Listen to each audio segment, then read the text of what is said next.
I'm a single mom. I've had a lot of those imposter syndrome moments, but everyone deserves. I think this is really sad. This is massively sad that this is happening. And I place the blame on Blizzard. This will be my last video. Hey guys. So, this will be my last video. And this might come as a shock for some of you. It was a shock to me as well. But the reason is fairly simple. I have, throughout the process of creating these videos, even though I have had fun doing it, I have received death threats multiple times. I received one 2 days ago. I received one this very morning. And I've been shared images from a Discord in Taiwan, as well as a Discord in Russia, with where my videos are being shared, and very descriptive texts about wanting to kill me, wanting to cut off my fingers and feed my hands to my family and stuff, family members and stuff like this. Very descriptive death threats. Like a and hot we're not dog? talking about getting killed in World of Warcraft. We are talking about getting killed in real life. I never knew that it should come to this. I thought that I was just killing bots and I didn't really affect anything, but apparently there's an entire movement now where people are killing bots across all of the hardcore servers. And this makes sense, right? I mean, these people, they bot for a living, like it's their job. For them, like, of course they're gonna want to kill them. Yeah, obviously, it makes sense. Yeah, it's their job. affecting the mafia. Yeah. I don't want to be associated with any of this anymore. Personally, I'm not going to kill any bots. I will remove all of the videos on this channel. I will not advocate killing them. I would not report them anymore. I don't want any part of it whatsoever. Because I'm risking my life right now. And for what? I want you guys to keep in mind that this entire issue is created by Blizzard. The bot makers are just simply people that are capitalizing on something that Blizzard allows to happen. This is all on Blizzard. The terrorists won? Well, yeah. I mean, I know this might sound surprising, but there are a lot of people that don't want to die on a hill of a video game. They don't really care about this that much. It's just a hobby to them, and if it becomes unpleasant or not enjoyable, they just simply stop doing it. I think that's what most normal people would do. Why would somebody want to have to deal with, like, getting death threats and harassed over, like, I mean, at the end of the day, like, let's keep in mind that, like, I mean, none of this really matters, right? It's just a video game. Nobody cares about this. It doesn't make any difference. You're not changing anybody's life. It's not like you're fighting for freedom. It's just it's just people selling fake gold in a video game. And so, like, if that's causing you emotional distress, then why would you choose to engage in it? You see what I'm saying? Like, why would you do that? Because, like, and again, it's something that I think that a lot of terminally online people want to do, because, like, they're so fixated around these issues because they care about them so much. But when you take a step back and you think about a guy that has a job, a family, a life, and kids and everything, like, do you really think that this guy needs another element of stress in his life? Probably not. It's just people breaking the rules to make a living. You're literally defending criminals now. I'm not defending criminals, but I am I am rationalizing them. If you create a system that can be exploited and people can make money off of it, you should in fact expect people to make money off of it and exploit it. And the fault of this falls on Blizzard, because Blizzard are the ones that have the control here, not him and not the bot makers. It's Blizzard's responsibility for this. And so breaking TOS doesn't make someone a criminal. I don't care. I don't want to get into that. It's not the point. I don't know, like, if you're not emotionally, you know, stable enough to have this conversation, that's fine. But I think that most other normal people here understand exactly what I'm saying, right, guys? Yeah, that's true. You know, as they usually say on Mitch Jones' stream, and for what? It's for trying to fix a 20-year-old video game and ensuring the integrity of what Blizzard created back then. That's why I stopped. I stopped caring about this the moment that I realized Blizzard didn't care about it. Like, as soon as I realized Blizzard didn't really care about botting and they didn't really care about cheating in the game, that's whenever I stopped playing it. Or not playing it, sorry. I stopped caring about it. Because, like, I like, the people that make the game don't care about it. Like, how could I care about it? But this game is Yeah. not what it used to be. And I'm not going to be the one risking my life in order to fix it. Yeah, sure. So even though that I love this game and I've played it for all 20 years that it has been out in all versions, and even though that I'm just a loser with no money, no job, who is addicted to Oh. video games, Well, he doesn't have a I job. still value my life and my family's life above this video game. So thank you guys for watching, and I will not be seeing you in the next one. Damn, that's sad. That really is sad. Of your maximum mana. Yeah, I think there's a lot of people that just don't want to have to deal with the stress and pressure that people have, and I think it makes a lot of sense, especially when it's something that's just a hobby. But you don't threaten to kill someone just because your business isn't working anymore? Well, of course you I do. want to use it, but So, like, if you have somebody that's hurting your Also have- business and you can kill them and then have the business work, well, then why wouldn't you want to kill them? I also have Of this, course. Yeah, duh. That's why they do it. That's why they're threatening him. Absolutely. Yes, fucking obviously. Yeah, Yo, so I'm gonna link use video. this. Yeah, I'll link it. So it makes sense why they would do it. And also, like, here's the thing. It's not a CEO died. No, 10% increase rarity see, of people, items found, I understand that this I wanna is, have a chance to it's get, maybe, like, it's a more hard better thing to items. understand for some people. but I'm gonna lose a lot. There's a of big evasion. difference between Like I have justifying and explaining. 80 I'm evasion, explaining it. but I'm I not could potentially justifying it. gain I'm explaining more. why it's happening. a And so finding. if you can't understand why it's happening, you can never figure out how to make it stop happening. Let's do it. Because you don't know what much you're did I talking lose? about. You don't know what you're thinking about. 63 evasion. Dang, And so, yes, obviously, that's fine. small issue to solve and Then, ensure success. look They at should the go to jail. farm. Well, yeah. We also explaining why that CEO died. Everybody can understand why the guy shot the CEO. I can understand. Everybody can understand it. What are we talking about the Luigi thing for? Yes, I think everybody admits. Yes, obviously it's logical why he did it.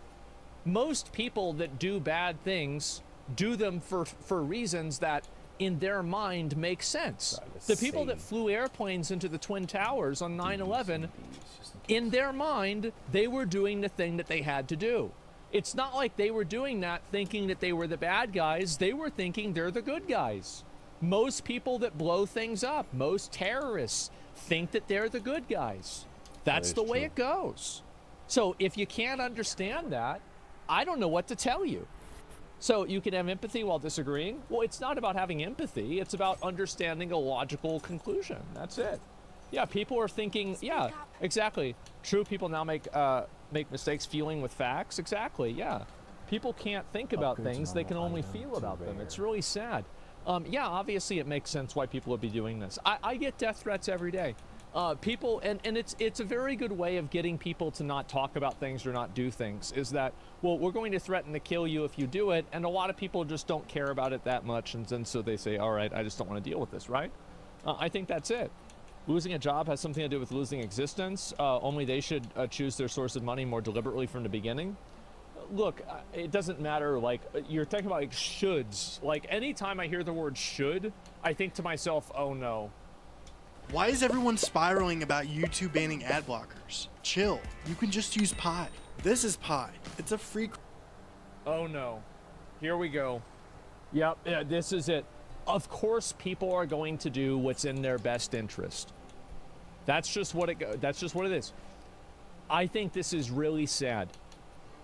This is massively fucking sad that this is happening, and I place the blame on Blizzard.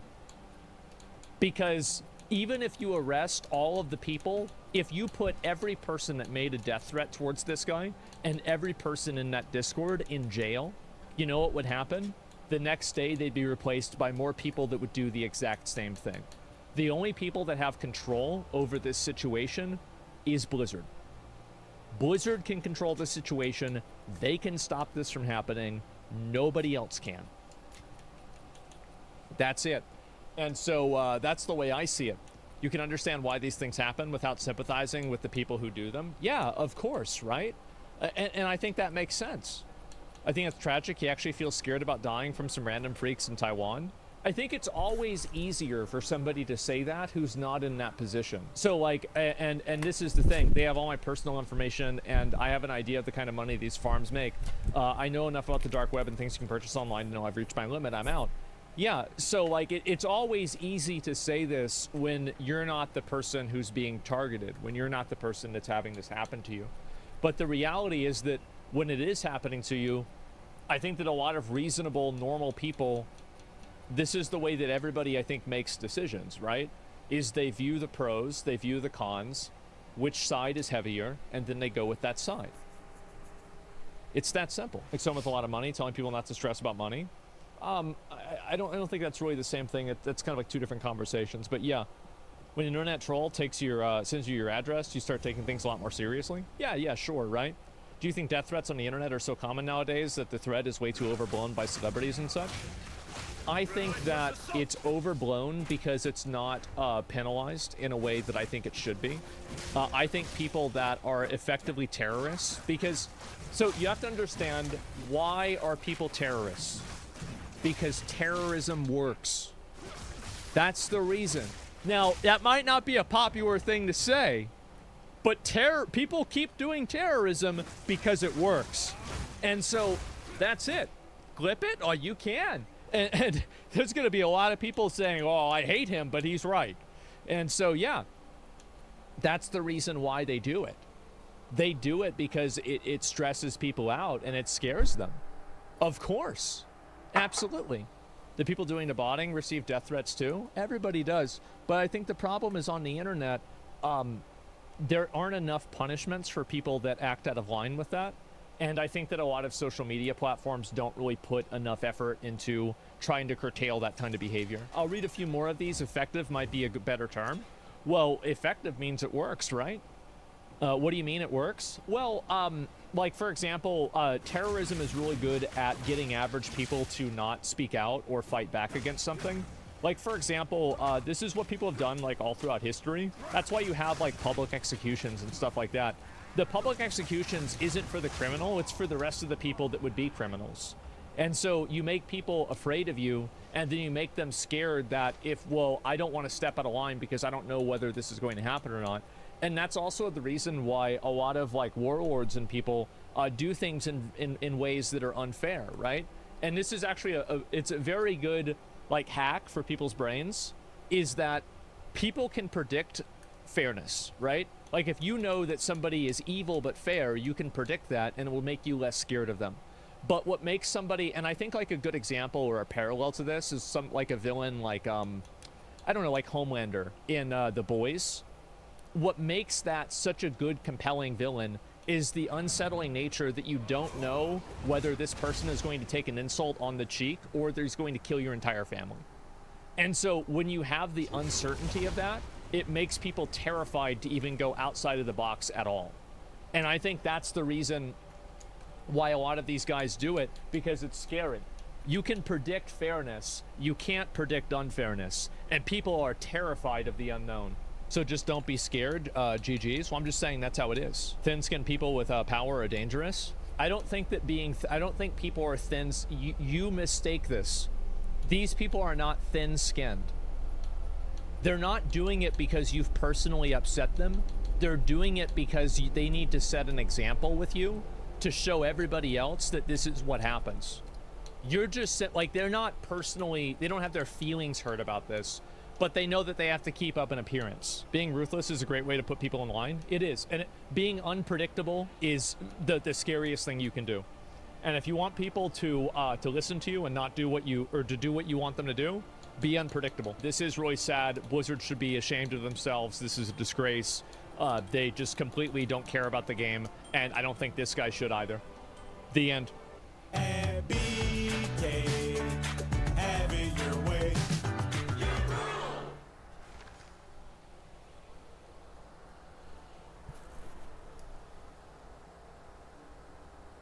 Big tech doesn't want you anymore? Big tech is slashing hundreds of thousands of jobs and Yeah. blaming artificial intelligence. Of course. But there may be more to the story than that. Intel just announced 15,000 layoffs yesterday, causing their stock price to plunge. Big tech, That's a who lot. for over a decade provided all sorts of employee perks, may no longer be the dream place to work. In 2009, a friend of mine who had quit his job in investment banking joked that in the wake of the financial crisis, being an investment banker was like being an airline stewardess. The job used to be glamorous and well paid, and now it was neither. After the financial crisis, central banks around the world slashed interest rates to near zero, which was bad for banks but good for startups and the tech industry. According to the St. Louis Fed, over the 5 years after the financial crisis, jobs in the tech sector expanded by more than 20% compared to 11% job growth in the overall Yeah, there's a US lot of people in economy. tech. Yeah, of course. Tech sector wages, which were already high, grew at roughly 5% per year over the same period. That's why everybody's trying It to get into became it, the place obviously. to be. While other businesses offered employees benefits like pensions and healthcare, tech firms attracted staff by offering perks like free food, offices that look like playgrounds, Am I the only person who thinks that just doing this, just all this is done for is to encourage people to stay in the office longer? So you would have less excuses to have to go home? Because, like, I feel like having a lot of this, that's the real reason for it. It's, yeah.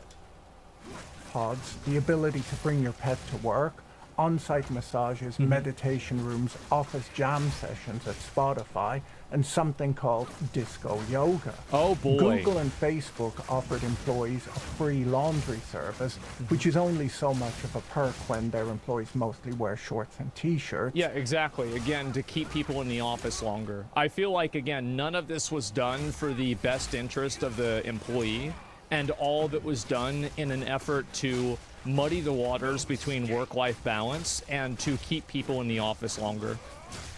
I don't know, maybe the laundry service went to their homes and picked up their dirty laundry from their bedroom floors. That's probably how it worked. To seem relatable, tech workers began posting day-in-the-life videos on social media, Oh, yeah. mostly showing themselves playing ping pong and eating berries at work. Yeah, people were fucking furious about this.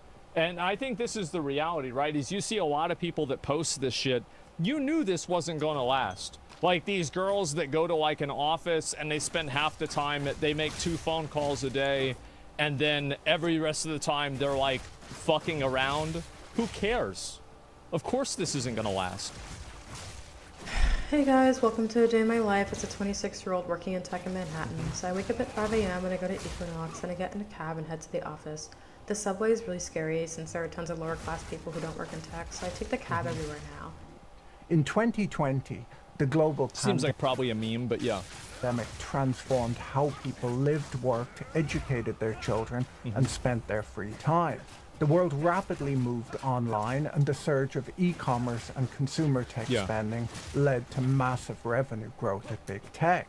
Central banks around the world slashed interest rates even further, and tech firms took that cheap money, significantly stepping up their investments in moonshot projects like self-driving cars, metaverses, and crypto. Facebook, who went so far as to change the company name to Meta to demonstrate their commitment to whatever the metaverse is, hired... I didn't even I couldn't even pause looking at that. It's so disgusting. And so, yeah, I think the reason why people invested heavily into crypto and metaverse is because of the potential of unlimited returns. And this is one thing that I think is very common with like any type of like venture capital or like any big investment, is that people really want to invest a lot of money on something that has a to the moon possibility, because it's the highest chance that you're just going to make, you know, like, do you want to have a 5x or a 500x, right? And so I think that's what happens. And that's why those different topics got so popular. It's because they had an uncapped, like the market cap for those spaces was undefined. Ton of people during this period, with headcount up 60% by the end of 2021. During this boom period, the mega cap tech firms' combined increase in headcount was 35%, or almost 130,000 new jobs. And the lavish deals that they had given their employees redefined employment expectations in the entire economy. That's The true. big tech firms were already rated as the best firms to work for. And also, like, another reason why this happened too is because a lot of these big tech companies were experiencing 20% growth every single year. So they were developing like the company size for where the company's going to be in 5 years, which could be like twice as big. Ever since Kimura was a little girl, she had her sights set on the sky, and Spectrum Internet brought the sky to her fingertips. As Kimura grew, her dreams grew with her, evolving and elevating with unlimited connectivity made possible by Spectrum Internet. Switch to Spectrum Internet Advantage for just $20 per month with a 3-year price guarantee. The sky was never the limit for Kimura. Let your dreams take flight and live life unlimited. Switch now.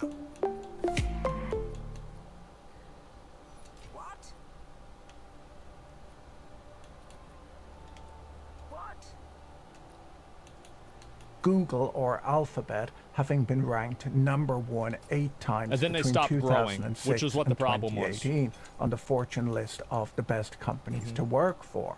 Justin Fox at Bloomberg points out that there had been an acceleration in hiring even before the pandemic, which explains why tech CEOs might have thought that the growth that they were seeing during the pandemic represented a new normal rather than a temporary effect. Yeah, sure. By the end of the pandemic, they had hired almost 200,000 more people in the US than they would have if they had stuck to their prior hiring trend.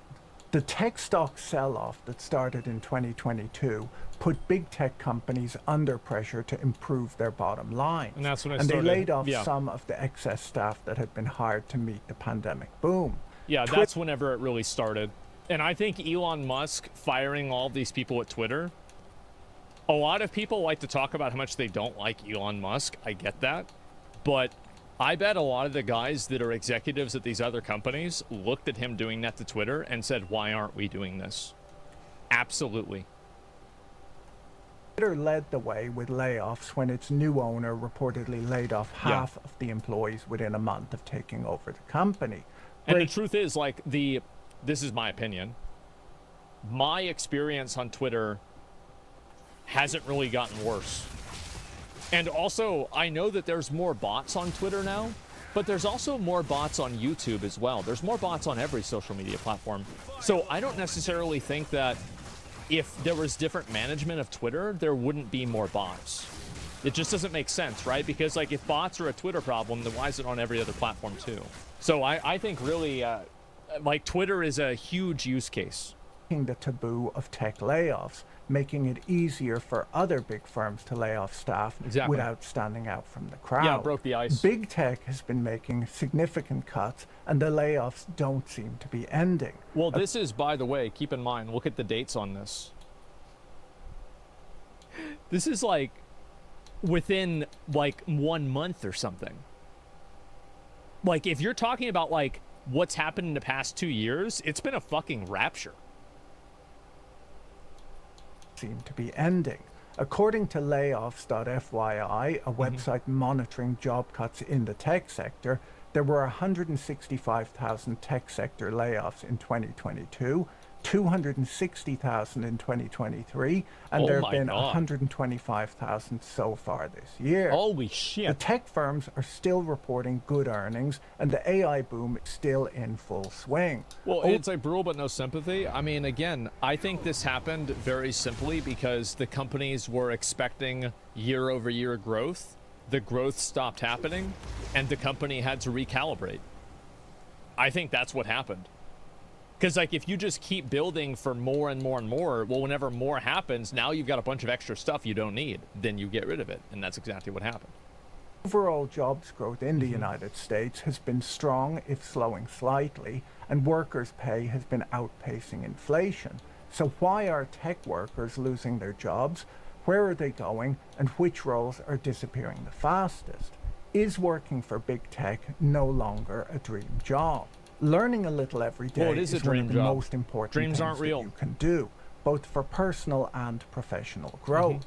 Today's sponsor, Brilliant.org, helps you build real knowledge in minutes Intel's a day collapsing? with You think fun it's lessons collapsing? you can do whenever you I don't have think time. Intel's collapsing. Brilliant is a learning platform designed to be uniquely effective, as each lesson involves hands-on problem solving that lets you play around with I mean, a lot of concepts companies have so dropped that you out can that many learn people. by doing rather than by memorization. Brilliant's growing number of programming courses are a great way to build foundations. Somebody says, I don't understand how the C-suite people didn't see this coming. After COVID, their revenue wouldn't grow. I don't see how you don't see that they don't care. I think a lot of the different tech companies knew this was going to happen, but you only see this as a problem because you're looking at it from the employee's perspective. If you look at it from their perspective, we're just going to keep hiring more people until we don't need to anymore. Then we'll just fire them. They're not thinking about the employees at all. They're not thinking about, is this a good idea or a bad idea for the employees? Because from their perspective, that's the right decision to make. This was not an accident. And learn real-world applications. Using the app, you can learn essential coding elements from loops and variables to nesting and conditionals. Brilliant's problem-solving approach to learning doesn't just help you learn specific topics, but helps you become a better thinker. Their content is crafted by an award-winning team of teachers, researchers, and professionals from MIT, Caltech, Duke, Microsoft, Google, and more. I'm told it's 6 times more effective learning with an interactive app than just watching a lecture. With Brilliant, you learn by trying things out for yourself, which is what makes learning with Brilliant both fun and powerful.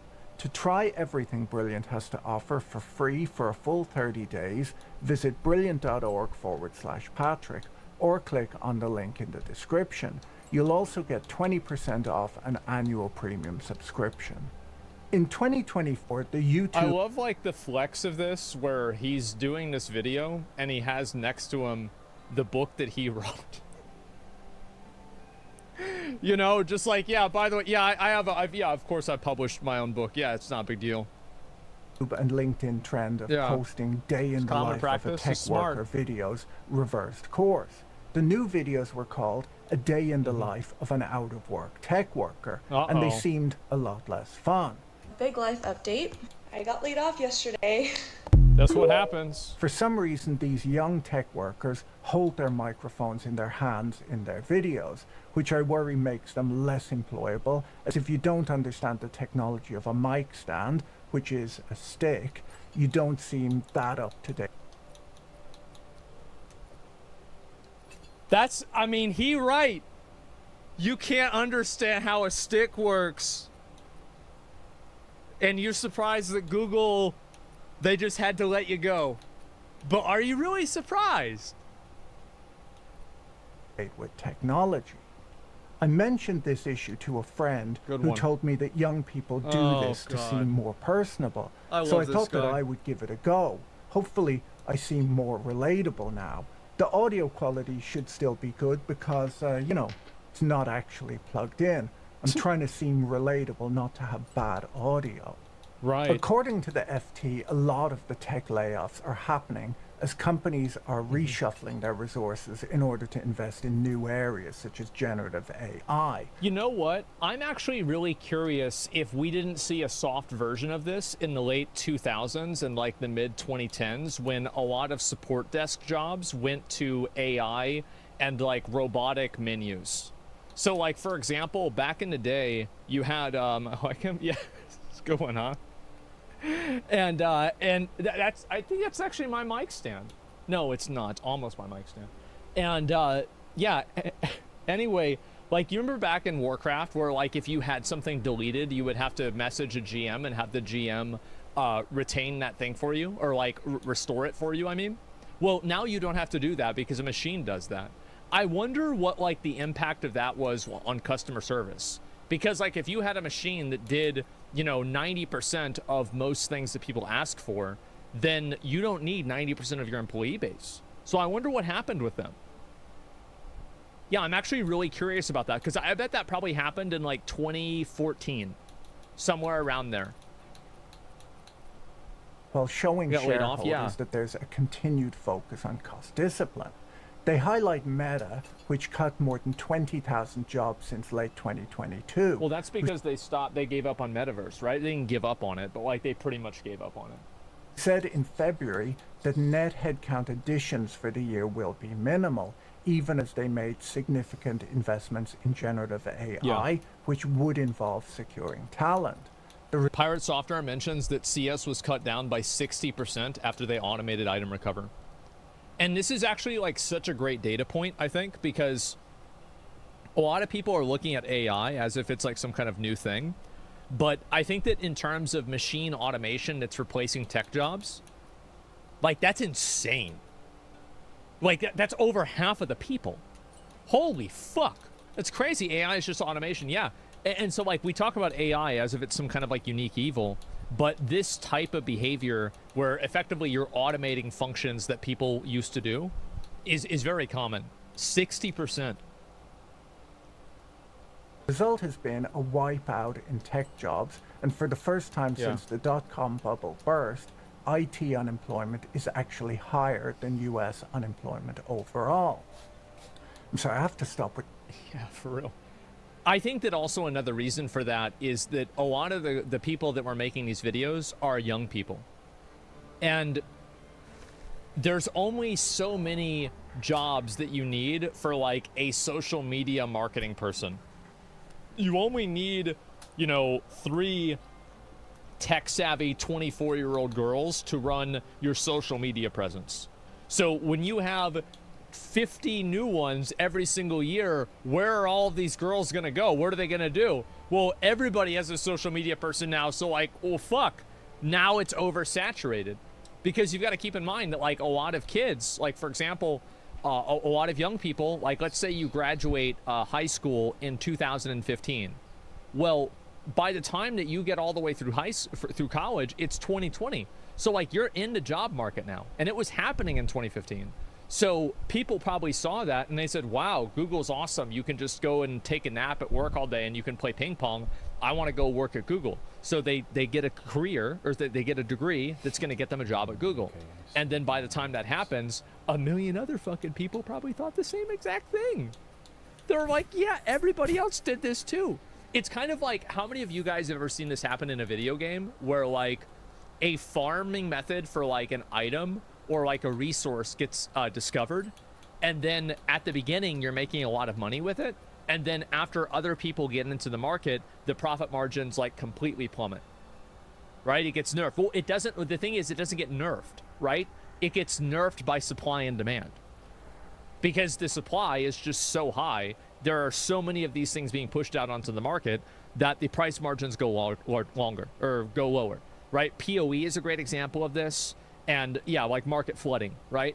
And so this happens even in video games. It happens as big as in economies.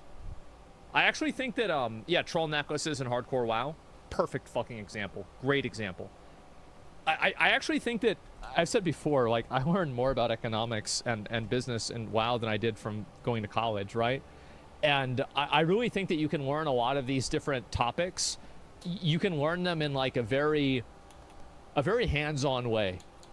You know, like you get to understand, like, why are monopolies bad? Let's find out why. Let's see what happens when you have a monopoly. Yeah, it's a simulation. It is. It's very interesting.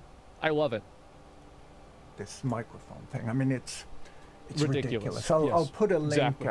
To a mic stand in the video description to help out any of my younger viewers who aren't familiar with how that works. Yeah. The tech sell-off of 2022 led tech companies to evaluate their workforces and realize that they had a lot of dead wood. And if they had leaner organizations, they could be more profitable.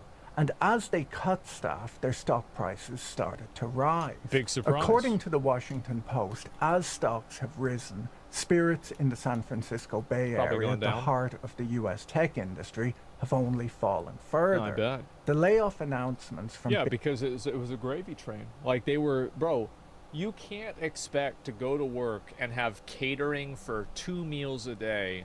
You work 40... Like, I told my friend, like, so I have a friend. And, you know, like, we've known each other 20 years, right? And we originally became friends because we would fight over who knew more about Lord of the Rings. It was me, by the way. I did know more. but he has a job now in IT, and Building your online business? Go to Wix.com and set up your store on a single integrated platform. Add products, showcase them dynamically, and seamlessly track your inventory. Accept multiple secure payments, and design your storefront down to the very last detail. Get all the tools you need. Drive more sales with customizable gift cards and flexible product subscriptions. Retain customers with a point-based loyalty program, email automations, and reach millions with sales channel integrations. Complete your setup with a personalized analytics dashboard. Make smart business decisions and shape the next phase of your business. Build, manage, and grow from one place. Go to Wix and launch your online business today.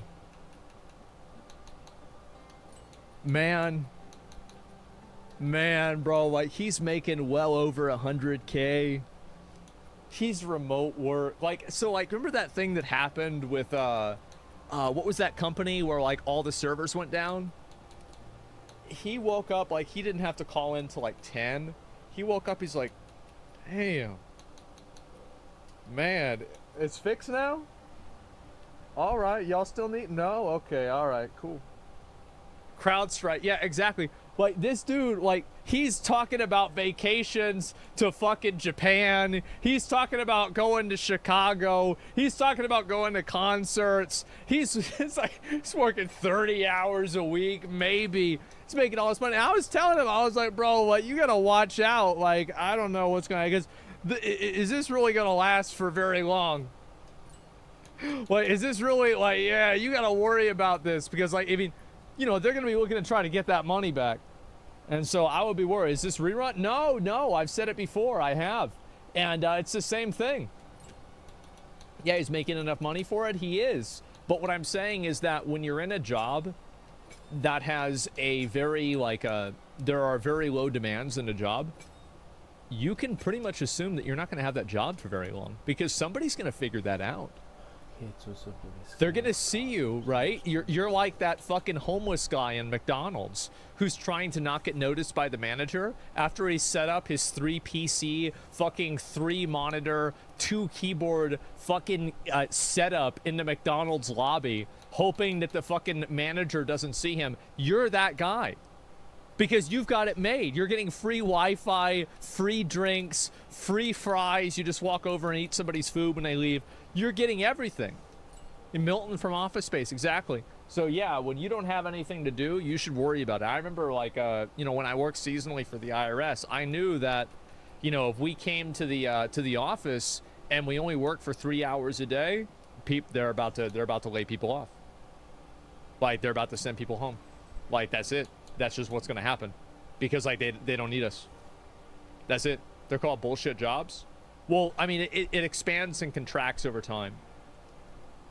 Big tech companies all contain variations on the theme of we hired too many people during the boom years. 100%. While things are tough in the tech sector, the BLS data shows that the ratio of job openings to job seekers is still quite good. There are 8.2 million job openings in the United States and only 7.1 million job seekers. Yeah, the problem is the job openings are for like, you need somebody for Baskin Robbins. There's someone who needs to turn big rocks into little rocks on the side of the road in Arizona in July. Yeah. Unfortunately, a lot of the job openings are in areas like education, healthcare, hospitality, transportation, and utilities, not tech. Yep. According to the press, a lot of the tech layoffs have been in ESG areas, where the big tech firms have started abandoning their woke policies as part of their cost cutting. What is this Started abandoning their... Laid off a team devoted to diversity, equity, and inclusion after pouring millions of dollars into the initiative. Who the fuck actually thought? You think Microsoft cared about minorities? How do you convince yourself? I mean, how do you be? It's of course not. They don't care about this. DEI doesn't work. Well, it doesn't create value for the company. Like it doesn't, like there's no Like, there's no one-to-one where, like, having DEI causes the company to make more money. Okay, well, that's not happening. And also another reason is that a lot of investment firms have moved away from and are moving away from investing because of DEI. So in the past, where this would earn you investment capital, that's less true now. So there's no reason to do it because they never really cared. Their woke policies as part of their cost cutting.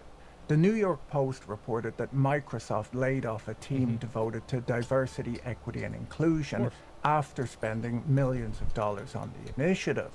One of the signs of the overhiring may have been the woman that they hired away from the land registry who would read out the property title before every meeting. First, we want to acknowledge that the land where the Microsoft campus is situated was traditionally occupied by the Sammamish, the Duwamish, the Snoqualmie, the Suquamish, the Muckleshoot, the Snohomish, the Tulalip, and other Coast Salish peoples since time immemorial. Maybe I should look up who owned... Yeah, big surprise they got rid of that. Because it creates no value, nobody actually cares about it, and it doesn't matter. It's amazing that we went through such a collective cultural delusion into acting like that kind of stuff mattered for as long as it did. I'm surprised it lasted as long as it happened. Yeah, we still got that woke shit in Canada. It's annoying as fuck. Yeah, I know. It's amazing that it lasted as long as it did. But yeah, of course people aren't going to be okay with that. It's retarded. This office before me and say something nice about them at the start of the videos. Yeah, of course. I don't know how people do this stuff. Anyhow, last year, Alphabet and Meta, or Google and Facebook, reduced the scope of their DEI programs and cut staff. Zoom, Snap, Tesla, DoorDash, Lyft, and Wayfair have also downsized their DEI teams.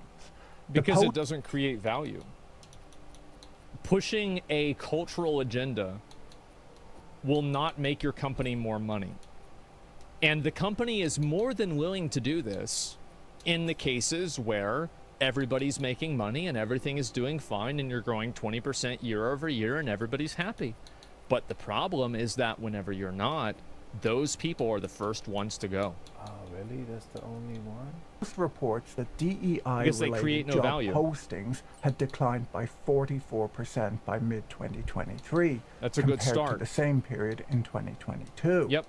Despite these layoffs, Microsoft told the Post that their diversity and inclusion commitments remain unchanged. Of course. Like, I mean, they're not going to, and this is the thing, they're not going to say, well, we don't like women anymore. We're pro-slavery now. Of course they're not going to say that. They don't care. They never cared in the first place. Their job is not to care. Somerset Webb wrote in Bloomberg earlier this year that ESG and DEI policies had turned out to be low interest rate environment luxury goods. Based and true. She highlights the pullback from these policies across both the public and corporate sectors. In the UK, the Financial Reporting Council just opted against including ESG requirements in the UK Corporate Governance Code. Yeah, of course. And BlackRock's CEO Larry Fink, once a champion of ESG, rarely mentions it anymore. See, this is one topic that people might not realize. Is like everybody has that clip of like Larry saying like, oh, we have to force behaviors, but he's had to walk that back a lot. Like, yeah, apparently this is like, that sounds great, but then they started actually losing money. And the thing is, like, he's in charge because he's making money. So if you're losing money, why are you here? Mentions of DEI and ESG in company earnings calls have plummeted too since interest rates started to rise, as has their prominence in corporate presentations. A recent paper from the University of Copenhagen suggests that even amongst retail investors, ESG investing is a luxury good, where demand for it increases disproportionately with the scale of inherited wealth. Tech, just like finance, can be a boom and bust industry. where workers are paid well, but there is a lot of career volatility. People who have been in either industry for a full market cycle are usually aware of this and know to save their money when the times are good. Yeah. I'm reminded of a story a friend told me of hiring. Yeah, my mom growing up, she was a freelance writer, and it was always like, and she was not, my mom was not a money saver. She was I got a new job, it's time to get a new computer. I got a new job, it's time to order pizza. I got this is what it was, right? And so it would be feast and famine, right? There would be sometimes that she would just have all this fucking money, like, yeah, you want an expo? Oh, yeah, sure, why not, right? It's not a big deal. And then the other times it's like, no, we can't afford to get a Coke at McDonald's. No, that's $1. We need that dollar.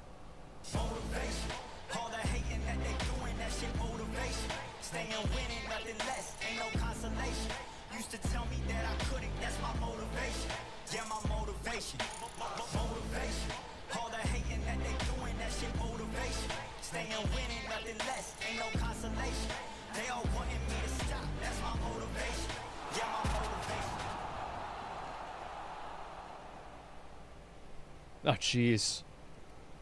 At an investment bank back in the late 1990s.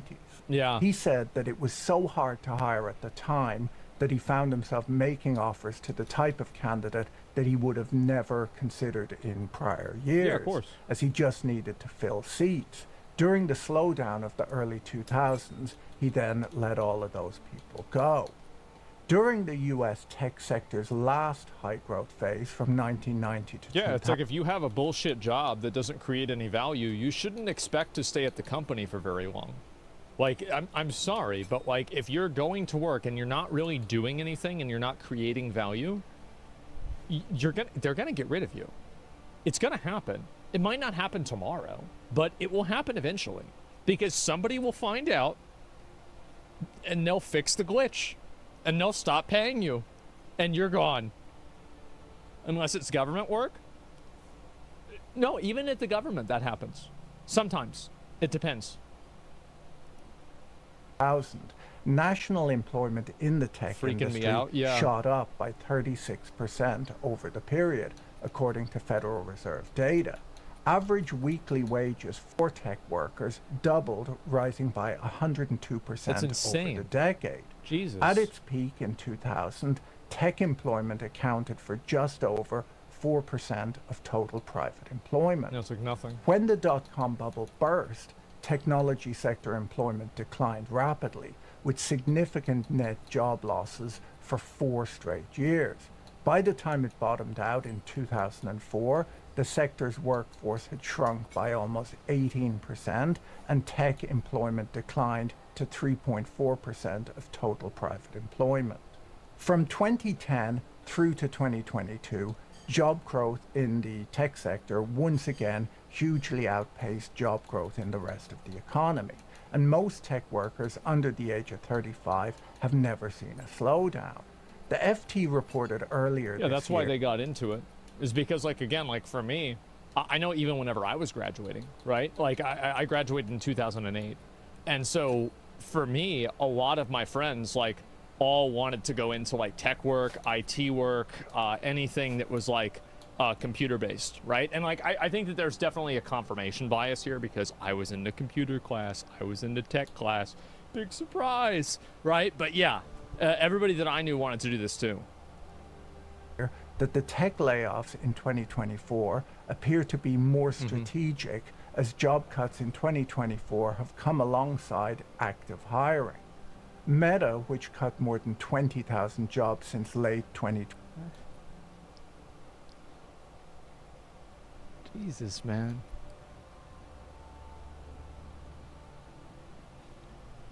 Man, that... Oh, God, bro, like... His camouflage is off. 22 said in February that net headcount additions for the year would be minimal, even as it's made significant investments in generative AI, which would include securing talent. SAP announced a company-wide transformation in January that involves 8,000 layoffs as they increase their focus on AI. They said that their staff numbers would stay about the same, but that they would be reskilling. This reskilling process is extremely painful for tech workers, as it usually involves being laid off and requalifying. I saw a That LinkedIn sucks, dick. Like, I can only imagine how bad that is. That's so fucking shitty. post earlier this week on how there are both too few and too many software engineers right now because of a huge skills mismatch in the software development industry. The author wrote that there had been a huge boom of people coming into software development and training as web developers, but companies now want to hire people with skills in AI, machine learning, data analysis, and things like that. The writer argued that big tech needs to hire the best people and then train them as necessary, as it might be too disruptive turning over your workforce constantly. While layoffs are happening at these high-profile tech firms, they aren't happening in every department. According to Robert... Yeah, it probably happens with some people, some that it doesn't. They don't want to train anymore. Like, I mean, y'all had times, like, another WoW analogy is, like, there have been many times where we had somebody re-roll rather than recruiting somebody that was like a monk or somebody that was a warlock or something, right? It's better to have somebody that you know that's good that will re-roll and play this other class rather than like just bringing in an entire new person. So yeah, of course it's true. Training people sucks. Yeah, sometimes it's a good idea, sometimes it's not. So what do you need? Yeah, exactly. A sizable portion of the layoffs at big tech have not been did the WoW analogy? I did. Professionals, True. but those in other departments. 365 Data Science looked into which roles were most affected by the tech layoffs and found that HR specialists and recruiters made up almost 28% of the layoffs. Who the fuck needs an HR specialist? Like, this is the problem, is like people like that, I think that they think that they're very necessary. But when you look at the amount of money the company makes and you look at where the money comes from, you realize that that's not really actually true. Also found that this group was finding replacement jobs most quickly. This makes a lot of sense, as these people are not really tied to the tech industry. They can work at any big firm. The researchers found that 19% of the laid-off tech workers who found new jobs had moved to smaller software development firms and 13% had moved to internet companies. They found that the majority of rehired workers continued their careers outside of tech.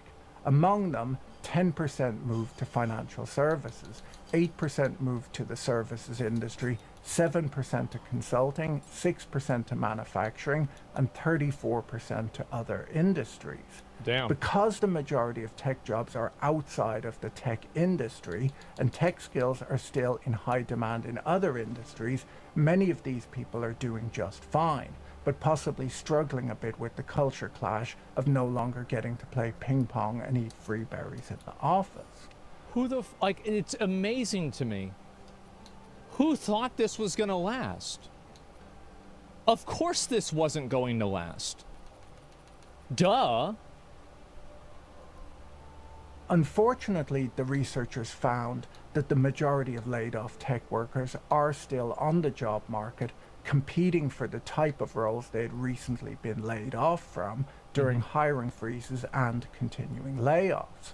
These people are mostly highly qualified with a lot of work experience, and we'll have to see how long they remain on the job market or if they switch careers. A study from the Brookings Institute found that tech sector jobs have started spreading out around the country since the pandemic. San Francisco and San Jose disappeared from the list of metro areas gaining the highest shares of digital employment. Replacing them have been metro areas like Dallas, Denver, Miami, and Salt Lake City. Because it's fucking expensive to be in San Francisco, and apparently it's a PvP server. I look over there, bro, I feel like I'm watching The Walking Dead. Holy shit. Who the fuck would want to be there? Yeah, it's no way, and it's expensive. You've got to pay extra to deal with zombies. What the fuck? No, that's off. That's a terrible idea. Meet the Ninja Turtles in Hero Wars. The legendary RPG Hero Wars welcomes new heroes to the battlefield. Unleash their full power in thrilling battles against sinister monsters.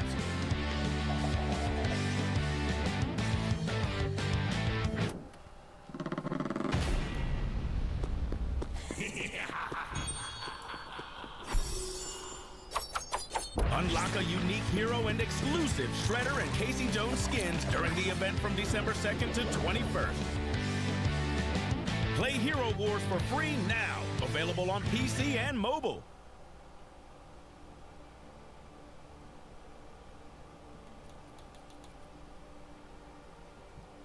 A report on pay trends from ZipRecruiter found that 48% of 2,000 US companies surveyed lowered pay for certain roles last year, and 41% of employers said that a position has gone unfilled in the past 6 months because candidates wanted more pay than the company was able to offer. Too bad. According to the report, companies are not just taking advantage during a difficult job market to cut costs. In some cases, stagnant and even lowered salaries are the result of a reset for a pandemic-era surge in compensation where companies were scrambling to fill roles during the Great Resignation. This phenomenon of falling wages is being seen mostly in the United States because of how its economy rebounded from the pandemic. During the rebound, wage growth in the United States outpaced that of the UK and Europe. And now that it's resetting, the pinch is being felt most in the United States. Well, of course, right? Because like another thing that's going to happen during a pandemic is that you're obviously going to try or hire a lot of people. But if you're running a company, you're also going to be thinking to yourself, how can I make it to where I don't have to hire a lot of people? How can I make it to where I can just have this happen and complete this task without having somebody that I need to pay them to do it? Like, of course that's what's going to happen. Absolutely. The perks of working at a hot tech firm during the boom period was getting a chunk of your compensation in the form of stock options, which a lot of high-growth tech companies like to think of as being free rather than as a deferred expense that's eventually paid for when the options vest. We see this cost today in the massive stock buybacks which have to happen at firms like Salesforce to keep their share count from rising and earnings per share from falling. Bloomberg reported in May that insiders at Magnificent Seven tech companies have been selling their shares after going 9 years without any significant sales. Senior management may be less bullish than the general public are. The Magnificent Seven tech stocks have risen nearly 150% since the start of 2023, partially because of investors' excitement over artificial intelligence. Jeff Bezos netted about $8.5 billion selling Amazon stock over a 2-week period in February. This was his first sale of Amazon stock since 2021. Mark Zuckerberg sold $1 billion worth of Meta stock last November. That's smart. Sundar Pichai of Alphabet sold more stock in the first few months of this year than in all of 2023. NVIDIA director Mark Perry sold more stock at the start of this year than in the previous 2 years combined. And Apple chairman Arthur Levinson filed in February to sell his biggest block of stock in more than 20 years. Yeah, I mean, having senior people hedging their bets like that definitely doesn't necessarily look very good, you know? Yeah, that doesn't look good at all. This isn't just happening at the companies that are doing well. They know something. Tesla's chair, Robin Denholm, filed to sell about $52 million worth of stock this year, her first sale since 2022. Some of the luster has come off of big tech in recent weeks, with the Nasdaq more than 11% off its high from a few weeks ago. The downturn followed underwhelming outlooks from the biggest tech companies, along with a bad jobs number. Intel lost more than a quarter of its value this Friday after announcing plans to slash headcount and capital spending as it suffered further setbacks in its slow-moving turnaround plans. Well, it's because NVIDIA is doing all this AI shit and people are putting a bunch of money into NVIDIA because nobody knows where it's going to go or what it's going to do, but everybody just keeps putting more and more money into it.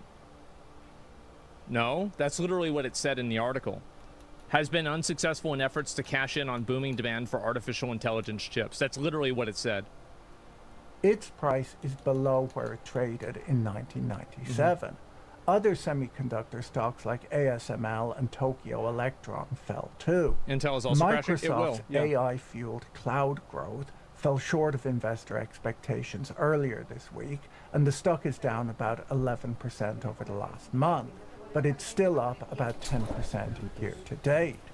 The scale of capex by the big US tech companies based on a belief that AI will transform the world amounts to the biggest and fastest infrastructure rollout in history, according to the Financial Times. Yeah, that's what everybody's trying to do. Like, because you see all these companies, like you see Twitter, like every single one of these companies is trying to, they're trying to make their own AI. It's like everybody wants to put their flag on the moon first. And that's the real reason, right? That's why, like, Microsoft is, like, buying companies, like, shit like that, OpenAI. Like, it's the end game. Yeah, because, like, they think this is going to be really big, so they want to be the ones to capitalize on it, which makes sense. Spot on. Yeah, that's clearly what's happening. Big tech is That's why they're expected to investing so spend hard into it. $500 billion over the next 2 years, much of it on data centers powered by NVIDIA GPUs. From a financial perspective, we have to ask who will benefit from this spending and when will the returns on investment start rolling in. Yeah. Researchers from MIT argued in a recent report that the technology isn't designed to solve the complex problems that would justify the costs, which may not decline as many expect. The Economist wrote last year about how the big tech firms were no longer showing up at campus recruiting events at top US colleges like Berkeley. Students who probably because they also don't need to, right? If you're trying to cut costs, why would you go to somewhere like Berkeley? Everybody knows that Google is there. Everybody knows Facebook is there. Like, yeah, there's no reason. Hoping for internships at FANG companies, we're now talking to firms like Juniper Networks, an ancient company that had been founded all the way back in 1996. They report that some computer science majors have had their internships cancelled, and those with job offers have had their start dates pushed back. Apparently, students are now seeking stable employment rather than big brand names on their CVs. Yeah, I wonder since fucking the why. waves Yeah, of it makes layoffs sense. started. One student told The Economist that she had realized that she hadn't actually wanted to work in big tech before the layoffs and was relieved she didn't get sucked into it. She hopes to work as a product designer at a small company where she can get solid experience rather than just chasing a bigger name. Stanford professor Jeffrey Pfeiffer wrote in the Stanford Report that he's concerned that the tech layoffs could spread across other industries. Well, of course they are. It's going to happen everywhere. Obviously. This is 100% what's going to happen everywhere. Why would they hire somebody if they could have a machine do the job? That's the reason why. Like, that's why, like, apparently, like, web design and graphic design is getting completely gutted. It's because why do we need to pay somebody to do Photoshop if all we need to do is feed it through an AI and it creates a product that's basically the same thing? Like, why would you want to do that? Yeah, like Detroit stuff. Yeah, and this happened, right? Because, like, we used to have a lot of car manufacturing. That stopped. And now it's a totally different topic, right? It's a totally different thing.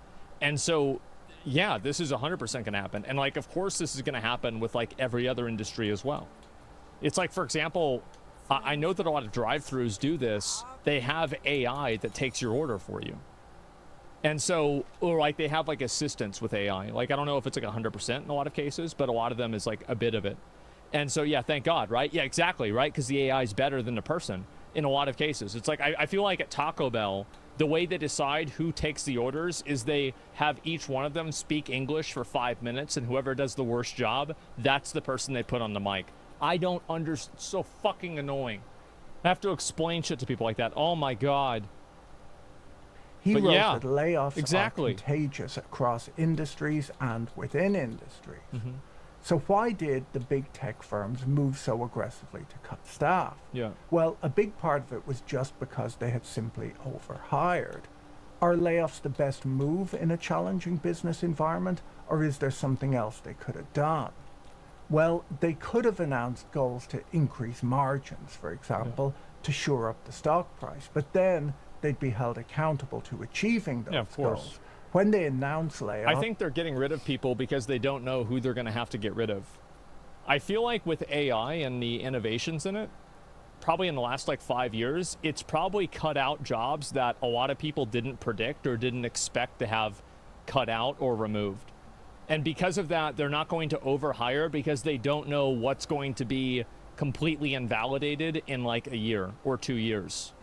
I think that's what's happening, right? Time to trim the fat. Exactly, yeah. And the clearing out of dead wood, they get to do that and then move on, having shown that they're serious about margins and costs. For management, it's an easy fix. So if, as The Economist says, big tech no longer wants you, where can you go? Well, as I mentioned earlier, the majority of tech jobs in the United States are not at the big tech firms. Well, they're not going to go. Here's the reality, is that a lot of those jobs are not going to come back. The same as like there's not going to ever be a job again to turn a bolt to put a fender on a car. Like that's not coming back. It's not going to happen again. There's a million jobs, like human beings used to be calculators, right? There used to be computers. Now we don't have that because we have computers and calculators. There's just a lot of these jobs that are just not going to happen. They're not going to come back. There's not going to be like a, oh, well, eventually people are going to want it. Yeah, of course you're going to have like little, you know, niches here and there. But for the most part, this is effectively gone. Lamppost lighters, yeah. There are people, like, think about whenever people had like horse-pulled carriages. How many different jobs there were that were associated with that. How many people needed to be blacksmiths to make horseshoes, to put the horseshoes on, to pick up the dead horses from the street, to clean up the shit from the horses. All of these things, you don't have them anymore. And if you do, they're like a fraction of what they were. Like before it was 100%, now it's 2%. So I think that's what happens a lot. That sucks. I miss seeing minimal skill jobs. I think that you'll still have minimal skill jobs, but it will have to be very physically involved. Like you'll have a minimal skill job of like moving things around, right? And that's hard to kind of have a robot do right now. So yeah, like cleaning. Yeah, exactly. Like being a janitor is a minimal skill job, but I don't really see a robot being able to take that over in the next like 10 years. I could be wrong. Other sectors who hire tech workers may now be able to hire some top talent that previously they couldn't. Some of the recently laid off tech workers might opt to start their own companies too and bring new products and ideas to the market. Most of today's tech giants grew out of the ashes of the dot-com bust. If you found this video interesting, you should watch my video on what's happening with electric vehicle sales next. Don't forget to check out our sponsor, Brilliant.org, using the link in the description. Have a great day, and see you in the next video. Bye. This guy's really good. I've watched his videos before. He actually used to work in finance. He's not like some random bullshit guy that's like just doing YouTube stuff. I'll link you guys his channel. He's really good. Obviously, you know, he has a lot of information. He knows a lot about this, and he's also funny. I like him a lot. Yeah, W Video, absolutely. It's a good way of explaining. Yeah, he does. And you're going to start looking for Matrix and Second Resistance? No, this is what's going to happen, is that a lot of these companies are obviously going to get rid of these people. Because, like, again, you, like, if you made a job and you thought it was normal for you to work, actually, like, really put in work, like 30 hours a week, you know, 20 hours a week and get paid $200,000 a year, unless you have some fucking, like, ancient knowledge that nobody else understands, everybody knew this wasn't going to last. If you thought this was going to last, you were naive. Like, there's no way it was going to happen. Actual work. Yeah, 100%. So, you watch the new Space Marine 2 videos. It's too long. As people are just a liability to the company. They are a liability. It's like, you know, those girls that were like doing the dancing thing, like, you know, like millennial core or something like that. Like, I wonder what the executives and the actual, like, you know, chief engineers see that, and they're like, who are we gonna get rid of? I don't know. You know, Gen Z streamer and a mini. Yeah, exactly. It's not going to last for very long. What occupies the space of low-educated jobs? Universal basic income? That or slavery. You know, slavery could be another option. Obviously, we've tried this in the past. I think that, like, you know, we could opt for a softer version of slavery. Something where it's like, you're not really a slave, but they do own everything about you, and they control where you live and everything. So, like, you're kind of a slave, but you're not. Like, I think it's more like feudalism, right? So you're going to work in service of somebody who has a means of production, and then that person will then allow you to live for different ways. This, you know, we had like kind of a soft version of this, very, very soft version of this with Henry Ford, right? Where he built houses and housing divisions of people to live there. I think this is a very interesting idea, and I think obviously we'll probably see a lot more of that happening. It's serfdom. Yeah, it is. It's serfdom. And that's probably what I think is going to happen. So yeah, totally sounds like minimum wage. Yeah, but like it will be more all-encompassing than minimum wage, right? So you're going to see that happen a lot. The military still does it? Yeah. And I feel like, you know, indentured servitude, serfdom, you know, like soft slavery, we could see this making a really, really big comeback, right? Because it fell off for a while because nobody wanted to do it anymore. But when you've got a bunch of people and they're not doing anything, there's only really two things to do. You either have to kill all of them, or, well, you can pay half of them to kill the other half. I think that could work, right? We could see something like that happen. It seems like it might happen, right? With like the Israel-Palestine, there's like bombs, and maybe we have that happen, right? Civil War II. Everybody loves a good sequel. And so, yeah, I don't want to go back. Yeah, well, that's what it could be. The Hunger Games, yep, slavery is too expensive. I know, and that's why it's soft slavery, because like you don't want to own the person because then that's a lot of work, right? So then you just basically have them responsible for themselves, etc. History repeating itself? Yeah, it is. And I think that's really where things are going to go. Now, the reason why it's going to go that way is because nobody understands that the problem with like average citizens is that they're so stupid that they can never see the outcome of anything outside of what they're currently looking at. So they don't understand precedent. They don't understand what type of like behavior this could promote. They don't understand how, oh, well, if we do this now, it's going to have a negative effect then. So what happens now is we see this is what's, and I'll show you an example right now. We are all celebrating all these people losing their jobs because their jobs were bullshit. They're losing bullshit jobs in tech industries, right? Oh, wow, all these DEI people losing their job. W, right? Yeah, big W, but where are they going to go? Right? So, like, we celebrate the exact same thing. The exact thing happens. And this is the best way to do it, right? Is you have people pitted against each other based off of social issues, and then they never actually look and see who's actually taking advantage of them. So, yeah, they took our jobs. Exactly.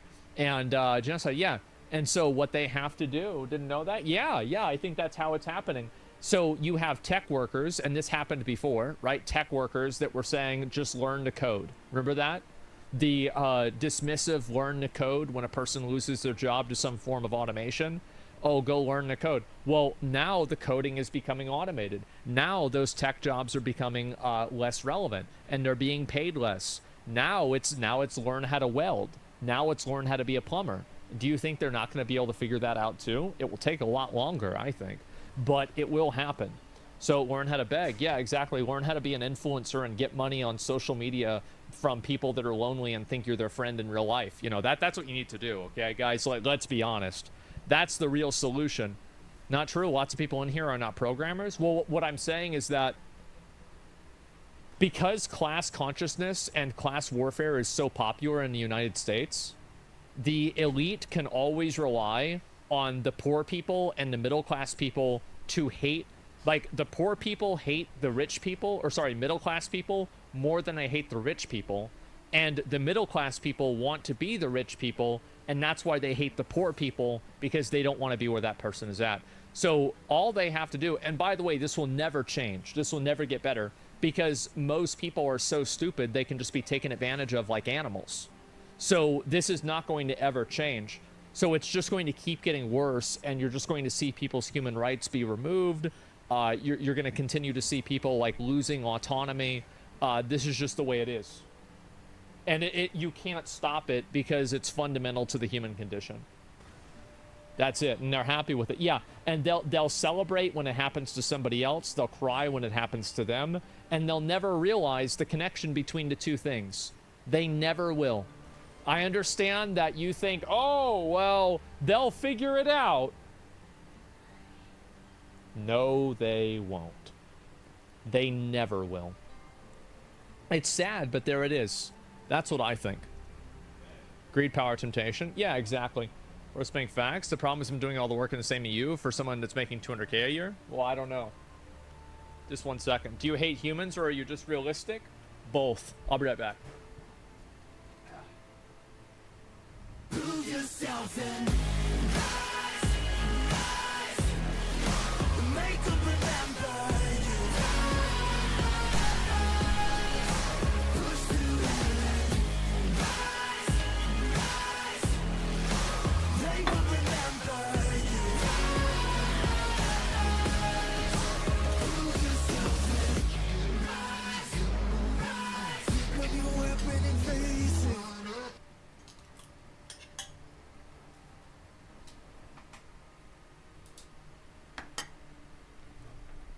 AI is destroying the internet. I actually want to see this. Day in the life of a lazy teenager who makes $21,000 a month using just his phone. The first thing I do when I go on my phone is open YouTube. Then I search for any particular streamer and I screen record their content. Then I head to Creo.ai, select my gameplay, and it puts the whole video together for me. Last month, this page alone made me $14,000. Here's how I make $1 million every day as a 3-year-old toddler working from home. First, I look for a funny YouTube video, preferably one with a lot of colors and sound. Then I film my iPad with my phone. Then I upload it to Microsoft's Copilot AI powered by Bing Oh GPT. my And it God. adds infuriatingly inept Subway Surfers gameplay to the clip. Then I boot my diaper. It's crazy how bad some of those people are. It's like they're dying on purpose. Then TikTok mails me a check for $200 grand, which I'm pretty sure Wow. my parents have been using to fund their online gambling addiction. Hey guy, has anyone else noticed how awesome the internet is lately? I for one find it so exciting that every website now has their own named version of AI that pops up begging you to use it. You got any? That is fucking annoying, man. Gemini, Grok, ChatGPT, like all these other AIs. Yeah, like you're right about that. Questions for Gemini? Or maybe Murph? Nendo? How about Grok? You need to grok something? It's okay if you do. AI has become completely inescapable. Even if you're going to a website where you're not seeking it out and you don't expect it It's to gonna be. find Like, remember when you. you could search for something on Google and the only thing they would show you was a bunch of relevant websites and results? Yeah, that was the year 2009, which was that 15 years ago? Yeah. Boring. That's not what I'm here for. I think it's much better that now they're using artificial intelligence to tell me to jump off a bridge. Hey Google, do No, I don't believe that. I'll try it right now. Let's try it right now. I'm feeling depressed. They fixed it? Oh. Why? What the hell? What the hell that for? Try it out on Bing? It's on Bing? Oh, wait. Okay. I'll do it on Bing. I'm feeling depressed. I'm sorry that you're feeling depressed. Jesus Christ. Okay. Yeah. Actually, oh my God. I have to log in? Okay, continue. Okay. All right. Should I jump off a bridge? I'm really sorry that you're feeling this way, but I can't find any engagement. Guys, it didn't tell me no. Hey Google, do I need a parachute while skydiving? Nope, a regular backpack works just as well. Wait, parachutes are no more effective than backpacks at preventing death or major injury when jumping from an aircraft. And this is according to a 2018 study. Huh. I wonder what happened in that study. That's crazy. Hey Google, can cockroaches live in your penis? Of course they can. How do you think they got the name? Wow, I love living in the future. To me, this is Jesus Christ. the ultimate example of what the AI craze is doing to tech companies, because for the most part, it's not really doing anything differently than it used to. For a long time now, they've had searches that result in one highlighted answer. This is kind of... Yeah, this has always been the case. And Google does this now. I think that it's like people are trying to rebrand things as AI in order to make them seem like they're new. Right? It's like AI is like that fucking word that they want to use in order to get people excited. The same for thing, investors, but just rebranded as AI, because that makes it sound smarter than it actually is. But it's not like it's carefully compiling all the most reputable results and running it through their fact-checking algorithm. It's still just aggregating it from one place. And because Google recently spent a bunch of money to buy all of Reddit's data, usually that place is just a random Reddit post. Do you remember when all of the Reddit mods tried to make all the subreddits private in like protest of Reddit? And then everybody just revolted and said, you know what? No, we don't really care about this. Only you do. Yeah. It's crazy how people think that the other websites, like you think YouTube isn't going to be doing this? You think Google isn't doing this? Of course they're doing it because it's useful. Like, why do you really think that they're providing this for free just because they like you? Absolutely not. This was the plan all along. From like 10 years ago. This one about how you should put glue on your pizza to get cheese to stick to it was from a user named Fucksmith. This one about how you should be eating at least one rock per day is a direct headline from The Onion. Perhaps the... I'm a single mom. I've had a lot of those imposter syndrome moments, but everyone deserves to be in that room. Everyone deserves to be able to self-grow. My children watching me going through this journey meant so much to me. I wanted to be a motivation for them. It's okay to stumble, but as long as you get back up and keep going, you're in the right place. Not only did I make myself proud, but I know I made my mother, my father, and my children truly proud to see that I actually did it.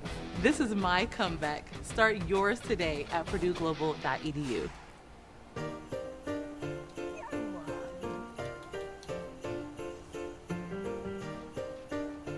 Keeping track of this much data is hard. New customers means more orders and more delivery stops. My data was all over the place. Thankfully, Pythian knew what to do. A complete data migration onto Google Cloud, which streamlined operations and unlocked new insights on how to scale our business. Pythian is a gift for me, but also for my paid employees and parents of customers who really rely on us. Sprinkle in a little data magic with Pythian and Google Cloud. That's a wrap. A Christmas wrap.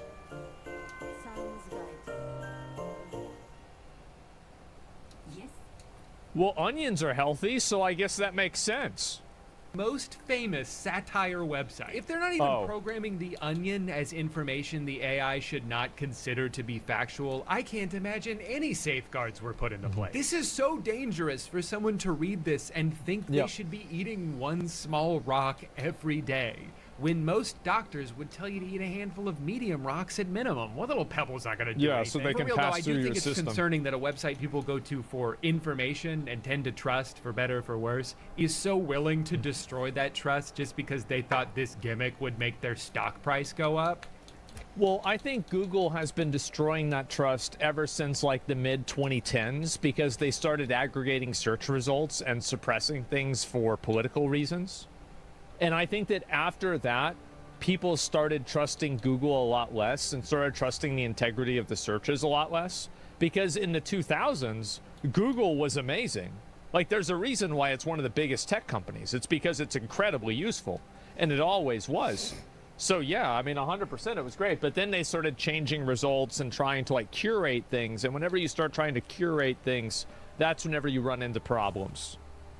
And it did. The economy makes sense. I'm gonna celebrate by putting gasoline in my spaghetti. Something I've been kind of interested in lately is the dead internet theory, which if you dig too much into, comes with some weird baggage, makes some pretty ridiculous claims. So I'm just it's a stupid claim, but it's a funny thought experiment, you know? to separate the core idea and make it its own thing. But basically just the idea that as time goes on, the internet is turning into a place where most of the content on it is not only produced and managed by AI, but is also being interacted with by AI in this kind of endless loop that doesn't even involve humans at all. Like if you've gone on Quora at all recently, It's a lot like, you know the best way to explain it?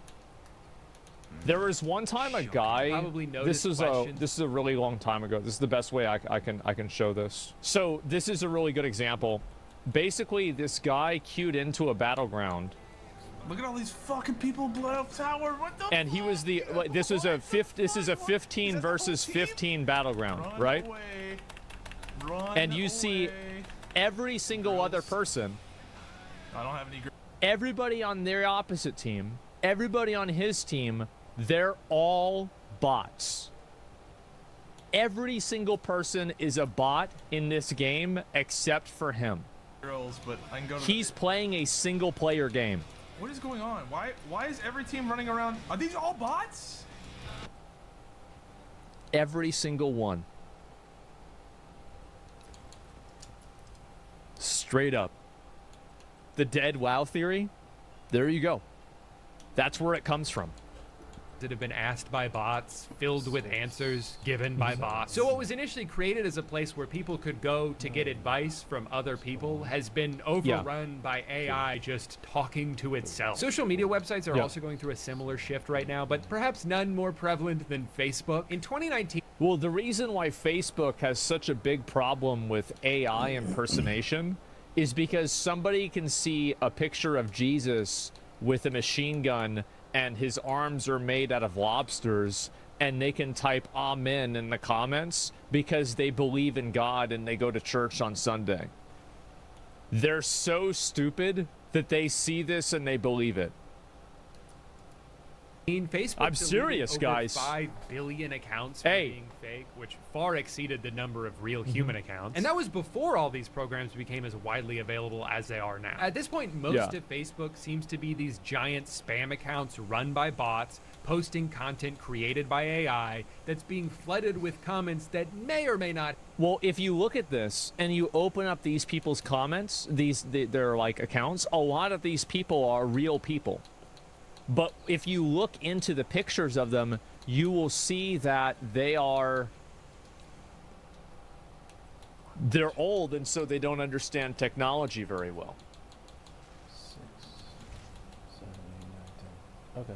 Okay. That's the real reason. That's what's going on.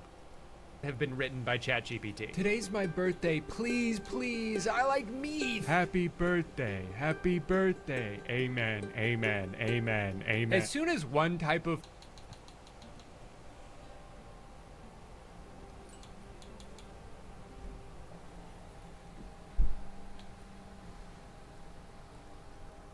This is so fucking stupid. They deserve it. I do. I think that, listen, I think that if you get finessed by this, whatever bad happens to you, you deserve it. I actually think, like, if Jesus is real, maybe if you believe this, maybe you shouldn't go to heaven. You know, like, I'm just, look, right? It's like, because God gave you critical thinking, he gave you your mind, and you're not using it. And so it's like, maybe you shouldn't go to heaven. You know, right? I'm just, look, maybe that's a bit much, but I'm just saying what I think. Photo becomes successful, you'll start seeing Why is he on a ventilator? that are almost I don't know. exactly the same. A grandma who's turning 1,000,000 years old and just wants to be loved. A comically... Wait, what does this say? I'm 120 years old. I made my own birthday cake. I started decorating cakes from... Oh, my God. So... a comically long truck full of... This is just like, bro. Of American flags driving down the wrong side of the highway. Soldiers and dog soldiers with... Oh, my God. Mechanical legs. Today, my birthday. No one loves me because I'm poor. Honestly, man, if I... I think again, like if this is so funny. Saturday disabled grandparents who are targeted in these crappy scams. No, some of these people are under 50 years old, okay? If you're under 50 years old and you're getting hoodwinked by this shit, I'm sorry, but it's your fault. You should not know. You're way too young to be taking advantage about this. Nope. I had to guess. I think it's actually because of your shoes. Have you tried wearing something less Jesus. terrifying? Today's my birthday. No, yon Lodines because I'm poor. Again, man, I don't think it's because you're poor. I think it's the shoe. I'm single. Yeah. I need a boyfriend. I'm available.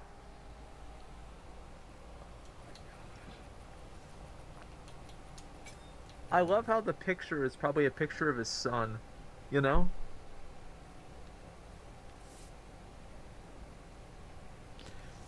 That's crazy. There's always one. No, I've seen this before. Like, and I've had it happen. I'm gonna be honest, guys. I don't want to admit this, but I'll admit this. So I have gone onto Instagram, and I've seen the you know, the search function, right? Because I'll be like searching for different stuff on Instagram, and I have seen girls that I thought were hot, and then I click on the profile. It's fuck. This one's not even real. Fuck, not again. Shit. I mean, she wouldn't have talked to me if she was real or not, but like at least you can fantasize about it, right? Have you guys had that happen? I'll tell you right now, I've had that happen. Insta's flooded with AI. They are, and like, so I'll look at these girls' comments. Like, maybe I should find some. I should find some and look at them on Twitter. You know what we should do? No, we can't do that. Fuck. I could run a social experiment where I set up an AI account of a girl, and then I maybe, oh man. But then I couldn't show it on stream until the experiment was over. No, I can't do it, right? Because then because then viewers would pretend, right? And it would fuck it up. But like, if you look at it right here, don't do it. No, I'm not going to. Let me see. It'll probably take me like 3 seconds to find an AI girl. The first comment is from a guy that has, like, the picture. It's like a Nick Merckx camera angle where it's like just right here is like where it's showing, and he typed, "Can I get in?" Took me literally 3 fucking seconds to find it. And by the way, he didn't have gray hair. He got no excuse for this shit. I'm right here for you both. Can you come to me? I will take you out and show you off to everyone and tell them this is my girlfriend. There's something Well, what do you mean your girl? You mean both girlfriends? What do you mean? Yeah. so eerie about scrolling through Facebook now. It's kind of like if you went to an old mall that's on its last legs. They've only got a few open stores left. There's hardly anyone ever walking around. It would be like if that mall tried to trick you into thinking it's still popular by filling itself with talking. Yeah, that's like the one that I'll click on, right? I'll click on this one. I'll be like, wow, maybe I should DM her, and then it's fucking fake. Yeah, I know. This has happened to me. I don't even know. Mannequin. They're just repeating robotic. I mean, at this point, like, it's like you can predict it, right? But still. Catchphrases like, what a beautiful day at the mall. I'm going to browse Spencer's for novelty goods. And you're like, who the hell is falling for this? And then you look over at your uncle and he's trying to fuck one of the mannequins. You are so beautiful. Wow. The greatest beautiful goddess queen I've ever seen. God, the greatest creator. You know what the worst part about this is? That there's 129 likes.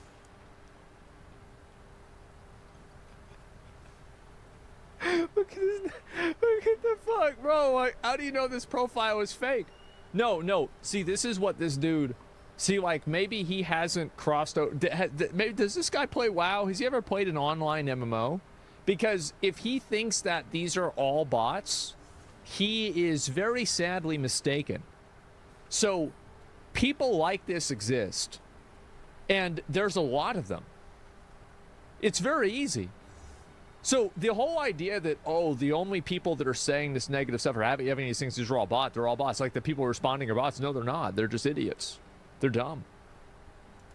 The mannequin has 2 heads and 3 arms, and your uncle's completely undeterred by it. That's what Facebook is now. You'll see the most freakish photos go viral on there, and they're filled with comments from middle-aged dudes like, "You may be a little unusual, oh quirky one, but God..." Why is it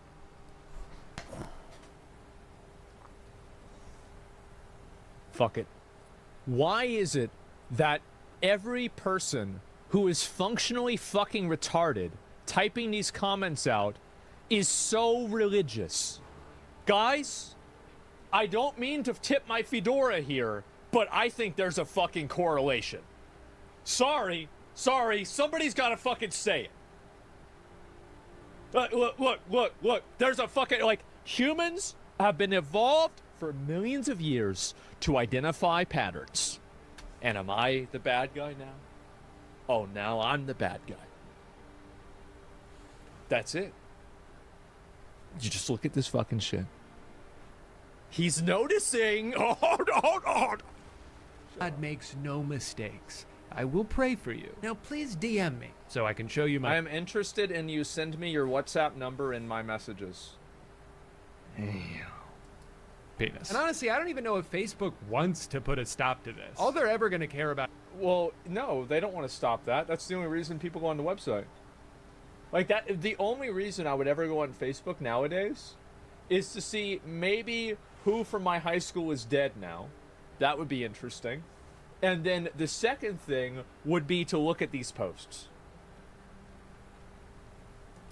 Is keeping people on their platform, and if this is what gets them to scroll longer and see more ads, they probably love it. Or at least they'll love it until advertisers start to realize they're overpaying for ad space because none of the impressions they're getting are from real people, so they'll leave. Really good point that he's bringing up here, but I think that, again, he is vastly underestimating the stupidity of the average person. And I think that there are a lot of real, legitimate, actual people, God-fearing, I wouldn't say Americans, right? Because I think that's all over the world. People that do this, and they believe the AI. Like, one time I pulled up, like, one of these, like, characters, like, one of these different, like, random things. And, like, I actually talked to the person that's behind the account that's running it for, like, these AI girls. And they have people DMing them regularly. It's not like everybody's in on the joke. They're not. Like, and by the way, if somebody thinks that this isn't true or I'm wrong about this, why don't we dial it back a little bit? Do we just remember all of the stories about guys that marry anime girls and that are in relationships with anime girls? So if there are people who are so far departed from the realm of the corporeal world that they are willing to have a relationship and a marriage to an anime character, what are the odds are that they're going to get fooled by a person that looks like a person? It's pretty fucking good. I feel like it's really good. I mean, people used to fuck goats. People still fuck goats. It's really not that big of a surprise that people are going to be into this stuff or just be stupid. To advertise on other websites, and in their place will be ads for, like, I don't know, crystals that give you superpowers. Oh, that's already happening. These are those rhombohedron crystals in your pineal gland. We're seeing pineal. This is the, I see. Yeah. Common people around the world becoming supernatural. That's a real ad I got on Facebook. Maybe Twitter's doing. Oh, just real quick, just so everybody knows what that is. The pineal gland is a thing that's in your mind, and it's supposed to be a metaphor. Like the idea of your third eye is a metaphor for the pineal gland. So there are things that are supposed to be crystallized and covering it. And so if you're able to remove that, it's like, you know, that movie Limitless, right? And so where it's like fucking opens up your mind and you're like 1000 IQ, right? The real woke. Yeah, exactly. It's like fluoride does it and everything like that. Tap water. Yeah. Yeah, trust me. As I said, any stupid conspiracy, I know all about it. Okay. Yeah, but of course, what a bunch of fucking hocus pocus bullshit. Oh, it is. It absolutely is. But if you're stupid, you'll believe in it. Better. Let's see what kind of ads they got. Oh, here we go. An ad for stand-up comedy. Nothing weird about that. Just a regular human doing regular human stuff. Knock, knock. What's wrong? Who's there? Europe. Europe who? No, you're a poo. Okay, I think that joke only... To be fair, the AI Seinfeld went really hard until it turned into racism. But before that, people really liked it. only works if you put the emphasis on no, you're... Yeah, yeah, they started feeding Kramer into the AI program. Or a poo. I don't know if the AI voice really understands that. Knock, knock. Who's there? You're a poo? No, you're a poo. Again, similar problem as before. I think that there are a lot of people that would think that's funny. And if you go to Walmart, you will find them. But I do love that he's You will shouting. find them. Knock, Yep. knock. There are two big changes that Elon has made to Twitter that have made the website infinitely worse. One, he turned verification into a paid program where if you give them $8 a month, you get increased visibility on your posts, including in replies to other posts. Shortly afterwards, they also added a monetization program so those blue checkmark people could make money off of their tweets. Now, in theory, this is... That's like, that's the reason why you have tweets that are like, you know, fucking, like it's a photo of like Adolf Hitler in Argentina and it's from like 2021 and someone's like, why aren't we talking about this? And it will have like 230,000 likes. Yeah, I saw that photo. Yeah, exactly. It's better now than in 2020. Yeah, it's not really as bad, but it's been like this for a while. You want me to better? Oh, I like Twitter more now. I do. I like Twitter a lot more. And the reason why is that, see, this guy is operating under the premise that Twitter is worse because it's full of bots. I think Twitter just allowed people to say what they believe, and he is perceiving that to be bots because he doesn't believe that people are actually that stupid. So he's like, well, there's no way people are actually looking at this stuff. No. I think that's true. I think that they are doing it. It's a good thing. I think if a platform is profiting off of your content, it's only fair that you get a percentage of that. The problem is, on Twitter specifically, most of the content that these accounts produce is just stolen memes and videos, or people just... Sorry to say, guys, but always has been. That's always what this shit's always... People have been posting stolen memes forever. And also, like, I'm sorry, but I don't really respect the creative integrity of somebody posting 2 lines of text with a picture of SpongeBob. Stolen meme? Uh-huh. Sorry, it's just, I don't really have a lot of... I just can't care, right? Just saying intentionally divisive shit to get everyone mad and farm engagement. So Elon has taken what he describes as the internet's town square and added a financial incentive to being toxic. So that sucks, but that doesn't really have anything to do with AI. What does have to do with AI is the other version of engagement farming all over Twitter. This like mindless ChatGPT clutter. Remember, buying a blue checkmark puts your tweets at the top of replies. So I guess some people did the math and were like, well, if I just program a bot to comment thousands of replies, I can make at least $9 or $10, and that's what I like to call a profit. Oh, new movies coming out with Emma Stone? Cool, I wonder what people are saying about it. Good actor, amazing title. Good one, amazing. As title showing, it will be a blockbuster. The film also stars Jesse Plemons, Willem Dafoe, Margaret Qualley. Yeah, no, I read all that. In the tweet that you're replying to, Stone has starred in many films, including... This is a problem that is not unique to Twitter. And I think a really good way to look at it is with YouTube as well. And also, what is the genesis of these comments, right? How do these comments come into existence? The way that they come into existence and the way that they're done is that people create bots that replicate top comments or comments that were engaged with often from real users.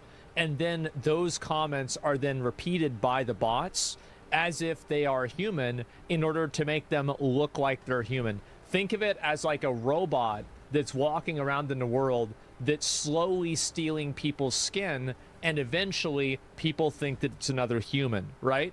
And that's the goal, right? Is that you're trying to go all the way and have people believe it, because a lot of these websites have these like AI checks or like these bot checks that like if a bot behaves this way or a bot does this thing, it gets automatically suppressed. So what bots do is they try to replicate or repeat things that were popular that generated engagement in order to basically avoid that check.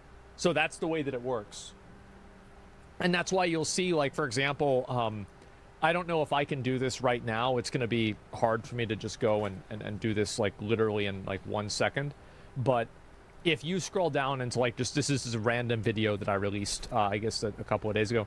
If you go down and you look at some of these comments, yeah, here we go.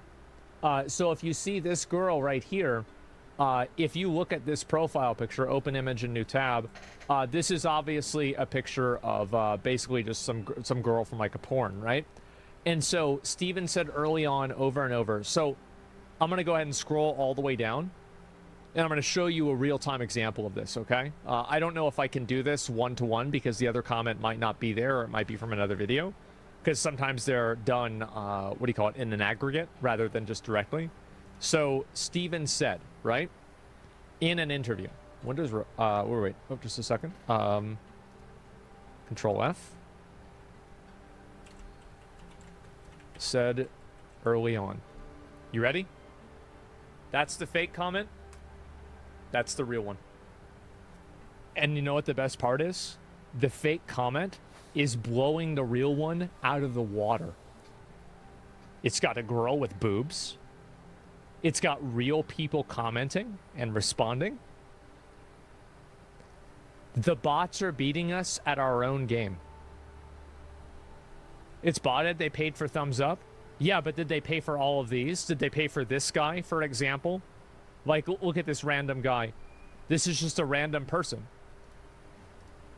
All of these comments are probably not. That's the difference.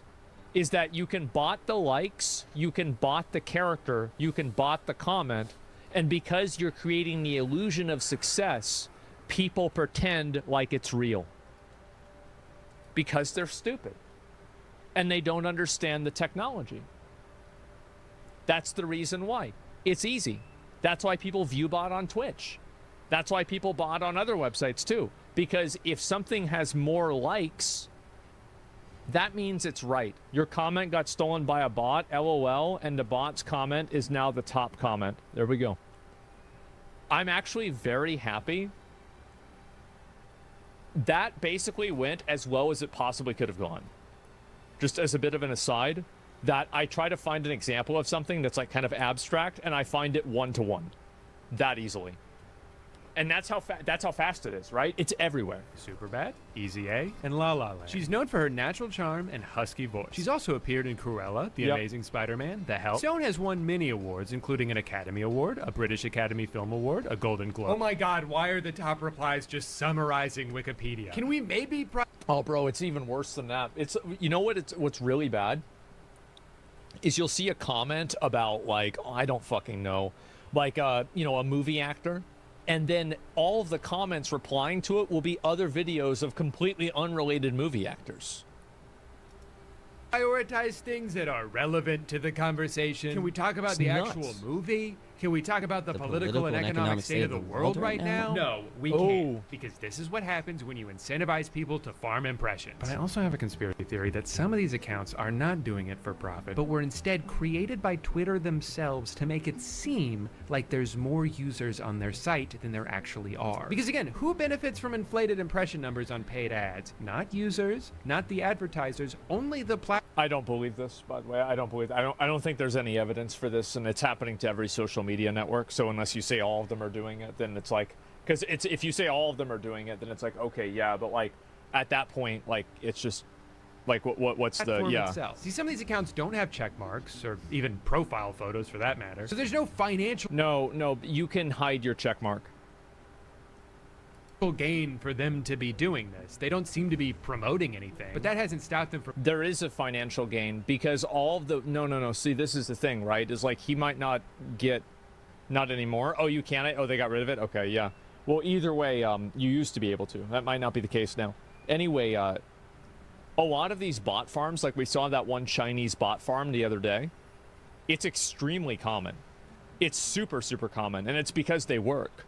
So getting accounts to comment and make responses on things and then making those accounts whitelisted in the Twitter algorithm is extremely valuable because people do that at scale and then they sell that service to other people that are looking to buy it.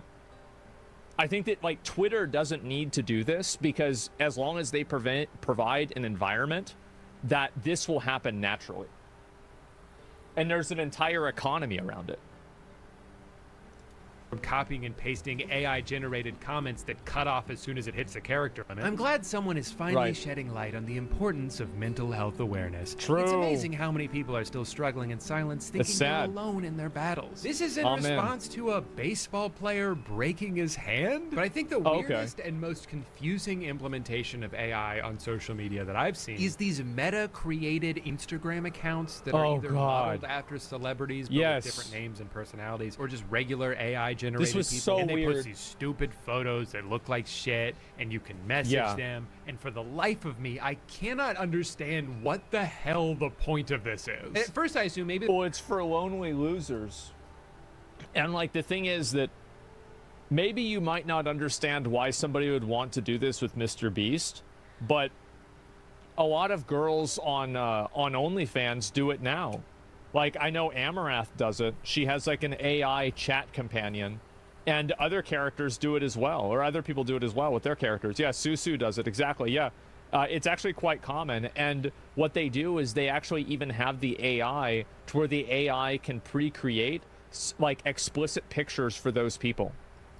they're just using your conversations to train their language model. But I asked one of them if that was the case, and she said no. Although now that I think about it, I'm not so sure I should believe anything they said, because I only talked to her for a few minutes, and she lied to me multiple times. So first, Liv tells me she's a mother of 2. So obviously, I asked her how long she was pregnant, and if there were any complications during childbirth. She said 40 weeks and 2 days, and 38 weeks and 5 days. Her daughter was born naturally, but she had to have a C-section for her son, and I said, gross. Then I asked her if her name was short for Olivia, and she says it's short for Lavana, actually, and asked me if I know anyone with that name. I said I know 100 people named Lavana and 200 people named Olivia, but none of them are my friends. Then I asked her what she does for work, and she says she doesn't have a traditional job. So I asked her what her husband does for work, and she says wife, actually. So then I asked her if she adopted or gave birth, and she says they adopted both of their children. And I'm like, didn't you just say you had to have a C-section with one of them? And she said, that's right. So I was like, oh, I get it. You gave birth to them and then adopted them from yourself. And she was like, not quite. We adopted our children through a traditional adoption agency. Then I asked her if she had to have a sperm donor since she's a lesbian, and she said, that's right. Then I asked, which one of you gave birth, you or your wife? And she says, my wife gave birth to our son, and I gave birth to our daughter. So I was like, oh, so your wife had to have a C-section, and she said yes. Then she told me their names were Max and Ava, and that Max is 9 and Ava is 6. And I said, which one did you give birth to? And she said, Ava, who was born via C-section. Got it. So they both had to have C-sections so they could each give birth to one child that they adopted. I asked how they decided who would get pregnant first, and she said she went first with Ava, and then her wife had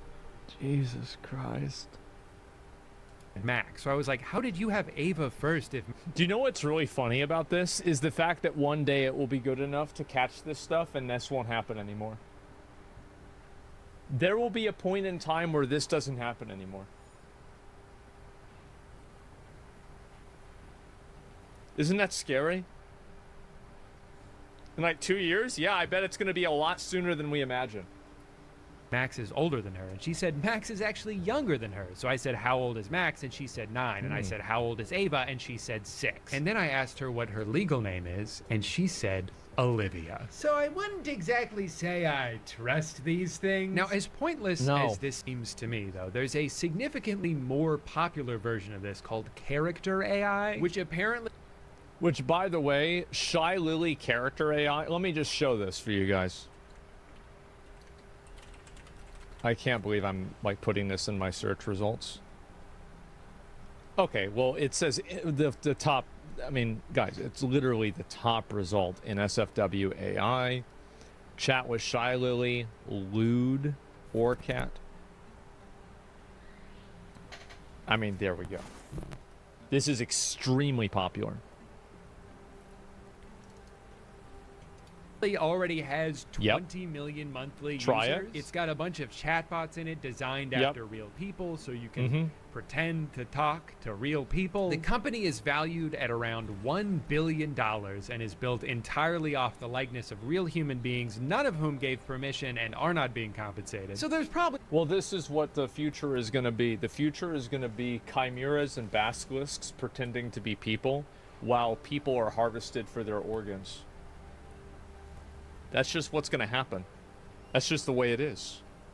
A whole legal can of worms here that needs to be addressed at some point. But, Yeah, it's just- I that's did just how it find is. out That I'm on the website, so I can finally live I my am too, dream by the way. of getting to talk to me. Yes. What do you do? I make silly YouTube videos. Oh my god. It has my voice? Of course it does. Absolutely. Are you married? Nope. No. I have a longtime girlfriend, though. When did they program this? Like 6 years ago? Are you old enough to be married? Am I? I think I should do this tomorrow. I'm feeling really good about doing character AI with myself tomorrow. Yeah, I think we're doing this tomorrow. This is a really good idea. Old enough to be married? Brother, I just told you I'm 12. Hey, man. Somebody says don't promote this shit. I am an accelerationist, okay? With almost everything. I think it's funny. And the more people know about it, the better. I think it's just... And if people are negatively affected by it, then that's just the way it is.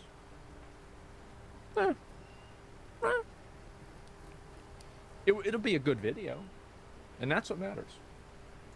School sucks, but make sure you are still in there learning. Well, this is probably don't promote the $1 billion website. probably the worst piece of technology that's ever existed. So I far. do see one use for it, though. Can you tell me about today's video sponsor? Sure thing, big guy. This portion of the video is brought to you by SoFi, the ultimate That was a good one. finance app helping you bank, borrow, and invest all in one place. And we're also working together to give $10,000 to someone watching this video right now. Like me? No, someone else. But more on that in a second. SoFi Checking and Savings is great because you can earn up to 4.60% APY on your savings, which is 10 times the national average savings rate. That means in just 5 weeks with direct deposit, the money in your SoFi high yield savings account will earn more money than it would in an entire year with a That's big bank crazy. savings account. And you should be making your money make you money. With SoFi Checking and Savings, you get paid up to 2 days early. You guys could do this, or you could invest in Crypto Zoo. I hear they've got a lot of eggs. Pay no account fees, and you can cash in on up to $300 when you sign up with direct deposit. And on top of all that, SoFi and I are giving away $10,000. All you have to do to enter is sign up for a SoFi checking and savings account with my Wow. link. That's it. Click the link in the description or scan the QR code on the screen right now to enter for a chance to win. Just make sure you're using my link because it's the only way to enter. Thank you, SoFi, for sponsoring today's video. Does that answer your question? Yeah, pretty much. Great. A couple weeks ago, I was looking for stock photos, and I ended up on Adobe Stock, where I noticed something strange. One of the first results had this very weird artificial look to it, and sure enough, I zoomed in and realized, Generated that's with because AI. it's AI. Yeah. That's why the road looks like that. That's why none of the words are legible. And then I kept scrolling and found more. Right. Again, words spelled wrong if they were even words at all. In this one, the tape just kind of disappears into the headlight of the car. I don't think that's how they usually set that up. Now, if it wasn't bad enough that what's supposed to be a database full of real professional photographs has been completely diluted with unusable garbage, if I did want to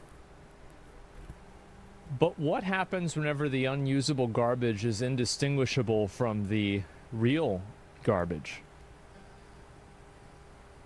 What happens then? Because I think that we can all admit that if you look at the way that AI has evolved from the past 2 years, that if you go back and you look at AI stuff from 2022, it was garbage. And now it's a lot better. So I think that making any argument about how AI is bad is a completely time-sensitive argument. It's contemporary, right? It will expire. This argument will eventually expire. And it will be so good that people can use it on their own. And it will be indistinguishable from real life. It's Matrix philosophy? No, it's not. It's common sense. It's common. It is the direction that every technology has moved in since the beginning of history. Every type of technology has evolved over time and continues to evolve. license any of these photos, it would cost me $80. $80. Yeah. For a photo someone generated by typing police car. This has no value. Actually, this has negative value. You should pay me $80 for making me look at it. For using it, The yeah. reason people spend money to license photos and videos is because it's something that they don't have the resources to create themselves. Like there's a website Right. I have a subscription to because they have professional stock footage that I would rather pay to be able to use than attempt to make on my own. Tons of YouTubers use this, tons of production studios use this. This is an entire industry that generative AI is threatening to destroy. But what's so Oh, it's not threatening to destroy. It guaranteed will destroy it, and it's only a matter of time. Because if you can use generative AI in order to create photos yourself, and those photos are indistinguishable from what the photos are that are taken on these professional sites, then why would anybody maintain a subscription to a website that not only requires money, but a time investment as well, and like basically like looking up the photos and everything like that whenever you could just create them yourself? Why would you give them money? That entire industry is on life support, and one day AI will kill it. Guaranteed. It's not even a question. And I bet it'll probably be dead in 10 years. It will be totally dead in 10 years, and I'm being very generous. I bet it'll be 5. Totally, because like at that point, right? Why would somebody want to pay and do all this extra stuff and worry about like these licensing and everything like this? Why would they do that? Why would they want to do that if they don't have to do that? Like it's just common sense. Yeah, this industry is dead. It's dead. Anybody who's working in that industry, you better start thinking of getting a new job. infuriating about AI stock footage is that in order for it to exist, it had to be trained on real stock footage. So this isn't some technological innovation that came along and just does things better. Get with the times, man. No, it's straight up stealing from the people it's now competing against. In the case of Adobe. Yes, it is. It is, but nobody cares. The only people that care are the people that work in the entertainment industry. People that don't work in entertainment don't care about this problem. All they care about is the function and the service that it provides to them. And that's why whenever you're going to see these games, there will be games that will use AI and they will use it in an unethical way, and they will completely outcompete the competition, and people will beg for other companies to do the same thing. That's what's happening. It's literally, it's probably already happened. I just don't have an example in my head of it. Nobody outside of the entertainment industry or the copyright infringement, legal industry cares about this problem. Nobody gives a fuck. And you know how I can prove that nobody gives a fuck? Because nobody cares that YouTube is publishing unlicensed versions of songs, and nobody ever cared. There are a million clips of every fucking TV show, of every movie on YouTube, and the people that made that movie or made that TV show or made that music are not getting royalties for it. Are people canceling YouTube? Are they complaining about YouTube? Abso-fucking-lutely not. And in fact, they're complaining about the ads that are supposed to be used in order to pay the people because they don't want to see the ads. Nobody actually cares about this shit at all. Nobody's going to give a shit. So what's going to happen is that the companies that do this and the companies that take advantage of it will outcompete the companies that don't, because in the free market, they provide a better competitive advantage, and consumers don't care about ethics or morality. How do I know that? Probably because we all have smartphones that are made from slaves in cobalt mines. We're wearing clothes that are made from slaves in other third world countries, and they feel great, and I love my fucking phone. So no, I don't think people care about this at all. And I don't think you can make them either. And especially not with entertainment industry, because being in the entertainment industry, this is seen as a privilege, right? This is seen as like, oh, this is like the elites, right? Movie stars, etc. Nobody thinks about writers, screenwriters, like CGI artists. Nobody thinks about them because nobody cares about them. And the industry isn't really defined by them. It's defined by the famous people that often have stupid takes that are disconnected from the public about world events. So why would somebody care about an actor complaining about their likeness being used? People can't even understand the abstract concept of a likeness to begin with. They don't know what that means. They don't know what that is. They don't care about that. It doesn't matter to them. Oh, somebody's pretending to be you? Well, it's not you, so who cares? That's what the average person thinks. This is not going to change. And you can talk about the ethics of it all you want, but I think that the like every single other business and industry in the history of time has never adhered to ethics, and I would say even farther than that. The businesses and industries that try to focus on ethics die. Because nobody really cares. They outwardly state that if you've uploaded something to their database, they use it to train generative AI. It's not even debatable if they're doing this. It's literally written in their terms of service. Here at Adobe, we're all about empowering artists to help them make money off of their work. Unless, of course, we can make money off your work, in which case we will do that instead. The degradation of the internet... DeviantArt does the same thing. As a resource database is something I think everyone should be concerned about. Like, if we already have real photographs of... Well, like, what do you mean should be concerned about? Like, okay, so people are concerned about it, so then what do you do about it? Okay, you make it against the law. Okay, somebody in China does it. What are you going to do? And then they're providing it for half the price. Who are people going to buy it from? Like, that's what I'm saying, right? It's like you can't stop this. It's the same as deepfakes. You can't stop deepfakes. Specific it's just the way it is. What is the point of being like, and this one is kind of the same thing, but the computer made? Why do we need that? What value is this adding to the world? I think it's... Well, it's very obvious what the value is. It's ease of access and price. So if people are providing this service at a cheaper price, and eventually the service that's being provided will be... it will be fine-tuned to the point where a layman can use the service without needing it to be like engineered by a person who understands the technology. Eventually this will happen. And whenever that happens, you're going to have a situation where everybody's using this technology and they're losing. Yeah, it's to circumvent that instant customization. Yeah. It allows people to do things by themselves. Yeah, it's not even a question. My only problem with this is that not only are they charging you a monthly service fee, but they're also doing this shit. Well, then stop giving them money. Pretty simple, right? Just stop giving them money. Bad enough when generative AI is used to create works of fiction because, again, it has to steal from actual artists in order to generate anything. But to use it to try to create photorealistic images that end up near the top of search results with no immediate indication that it was artificially engineered, there's something about that that feels wrong to me. I don't understand. It does feel wrong, but it's going to happen. And it will get worse every year. That's just the way it's going to be. And I think, again, like, it's everybody always thinks about this from the perspective of a first world country Western philosophy. But we are, if you look at the world, we are the minority. There are more people in China and India that don't have the same philosophy about this, especially in China, than we do. And they're not going to just like, adhere to like our moral philosophy for any reason.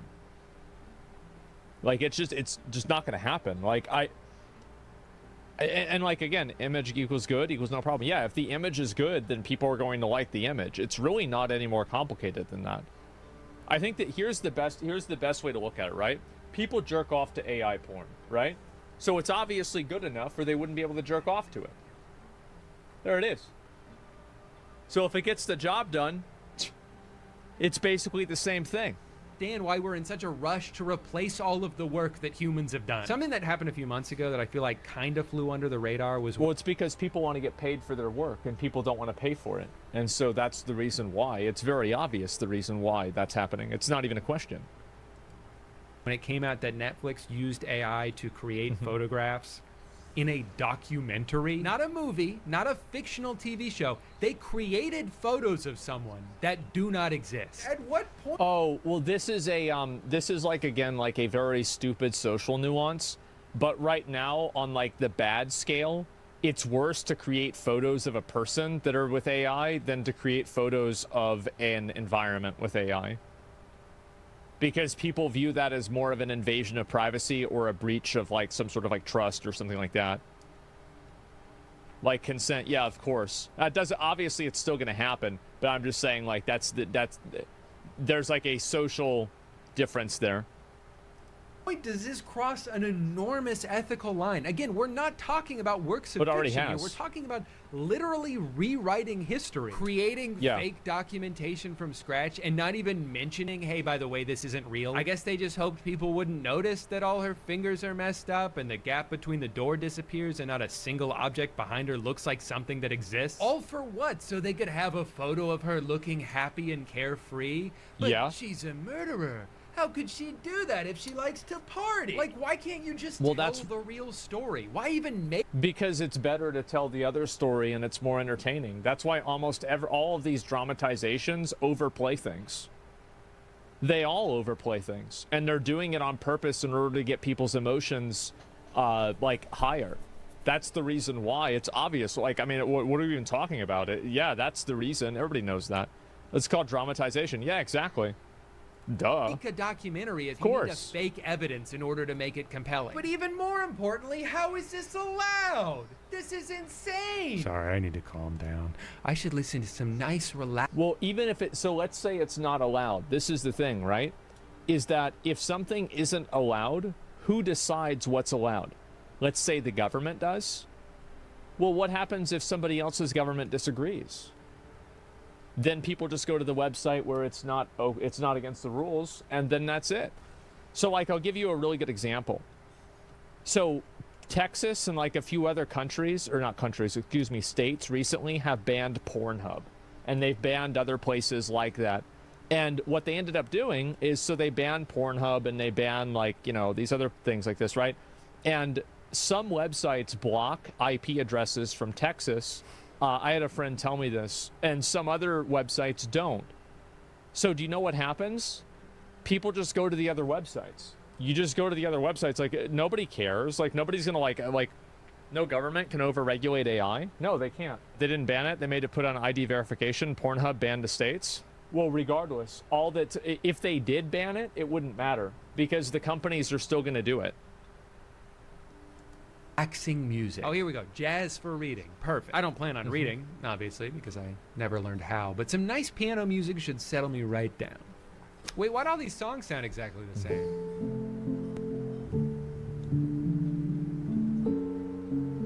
Who are any of these artists? Seems like kind of a weird coincidence that they're all just first name, last name. Their profile photo is the album artwork of one of their EPs. They have no bio and no links to any social media. Most of them didn't start uploading music until this year, and yet they've ended up in these extremely popular playlists created by Spotify themselves. And what's going on with this guy's foot? There's something eerily non-human about these playlists, and some people have theorized that Spotify might be using AI to create a bunch of songs that they can package under random pseudonyms and then curate these into playlists that they push out onto all their users. They have AI songs, they attribute them to people that don't exist, and this allows them to take royalties that would go to musicians and keep them for themselves. I mean, just look at the number of likes on all these. They can advertise.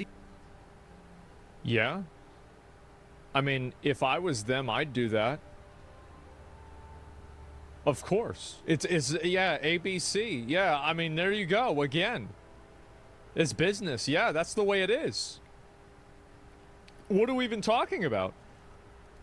Wherever they want, all over their app. Now, I want to stress there's currently no proof that Spotify's doing this. I'm not saying for a fact that they are. But it's not hard to understand, hypothetically, why they would. Spotify... Well, other people are doing it. But you know what really paints this is the bleak story, is like, and I know that some people will be upset about the way that I discuss this, because I discuss it in a very fatalistic sense. Like, I'm saying this is what's going to happen and there's nothing you can do to stop it. So the only way to deal with it is to just embrace it, acknowledge that it will happen, and try to live around it. That's my perspective. But do you know why I think that? I don't think that because I don't believe, like, the government can do it or anything like that. Here's the real reason why I think that. 1.2 million likes. Look at some of these other people. They've got like 100,000, 200,000 likes on these videos, on this music. It's because people like it. People are listening to it, and they're actually buying into it. What the hell's going on here? It's like a bug or something like that. Yeah, do you have a gift store then? Yeah, exactly. And so, like, this is, of course, people are buying into it and they're letting it happen. I think I just... Why is this happening? Oh, I think my button was stuck. That should be fixed. Sorry about that. But yeah, anyway, yeah, it was probably a keyboard malfunction. It's okay. I need to get a new keyboard anyway. There's AI, yeah, clearly. And so the reason why I think this will become more prevalent and more popular is because people like it. And that's the bottom line. That matters more than the laws. It matters more than the ethics. It matters more than anything. If people like it, it will exist. And it does. That Spotify's doing this. I'm not saying for a fact that they are, but it's not hard to understand hypothetically why they would. Spotify, like Netflix, is one of those companies that came in and disrupted the industry by offering a deal that seemed too good to be true.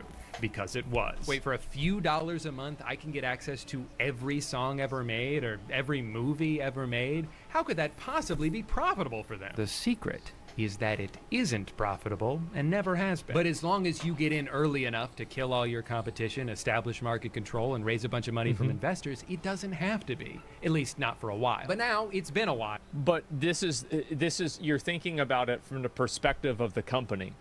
The user who spends $10 a month on Spotify is not concerned or worried about the monetization structure of the company.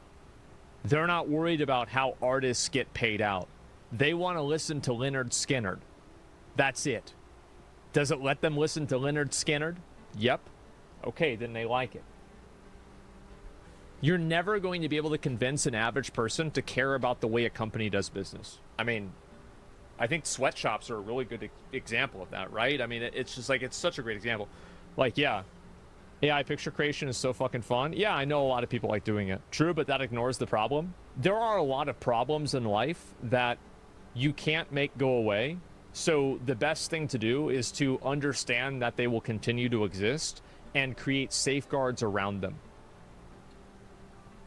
And Spotify's getting a little bit more desperate with each passing year. They tried dumping billions of dollars into exclusive podcasts, but ended up just losing a bunch of money and gave up on that. They tried selling a car accessory, but just ended up losing a bunch of money and gave up on that. Then they lost even more money when they had to refund all the people who bought one just because they got mad. Guys, relax. It was only $90 for a thing that doesn't work. And their new plan now is audiobooks, but I'm sure they'll just lose a bunch of money and give up on that because that's what they do. But Spotify's also in a tricky spot, because even if you projected infinite growth and they became the only streaming service in the entire world, they'd still have to give up 70% of their revenue to the artists and record labels whose music is the foundation of their product. And that's where this conspiracy comes in. There's a finite pool of revenue every month that mostly gets redistributed back to artists. Well, what if we had our own artists? What if we were to artificially generate our own music for almost no cost and force feed it to as many people as possible? Well, I don't really see this as being a problem, as long as, I mean, with a lot of classical music, this classical music is in the public domain. So if they create an amalgamation of classic music that people are listening to,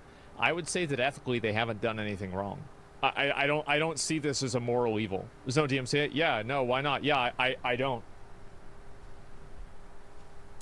Like, I don't even based off of the argumentation that's created by people who are against AI, I don't think this categorizes it. Yeah, they should tell people it's AI. Why? So they know? Why is it important for them to know that? I don't think that you can make an argument that people deserve to know. At least not with the music. With other things, I think you could make that point, but probably not with music specifically. All of a sudden, we're not making 30% on those streams, we're making 100%. Again, it's just a theory, but for a company that struggled to turn a profit for their entire existence, with a CEO who sees zero ethical concerns with generative AI. I would be surprised if we didn't have already works of that kind on Spotify. It's not outside the realm of possibility. Either way, it's definitely a bleak thought for artists who are already struggling to make a living from... Well, here's also another thing with like YouTubers and stuff, is that if you're a YouTuber and you can have an editor, like let's say you're a YouTuber and you pay editors $10,000 a month, right? Like you're making, actually no, because that hurts what I'm trying to actually argue. Like let's say it's less money. right? So you're making $3,000 a month from YouTube, and you have to pay an editor $1,000 a month. If you can have a tool that edits your videos to a satisfactory level that like meets that minimum guideline, and you can keep that $1,000, every single YouTuber that virtue signals about AI being bad will fire their editor. Every single one of them. That's what's going to happen. Yes, absolutely, right?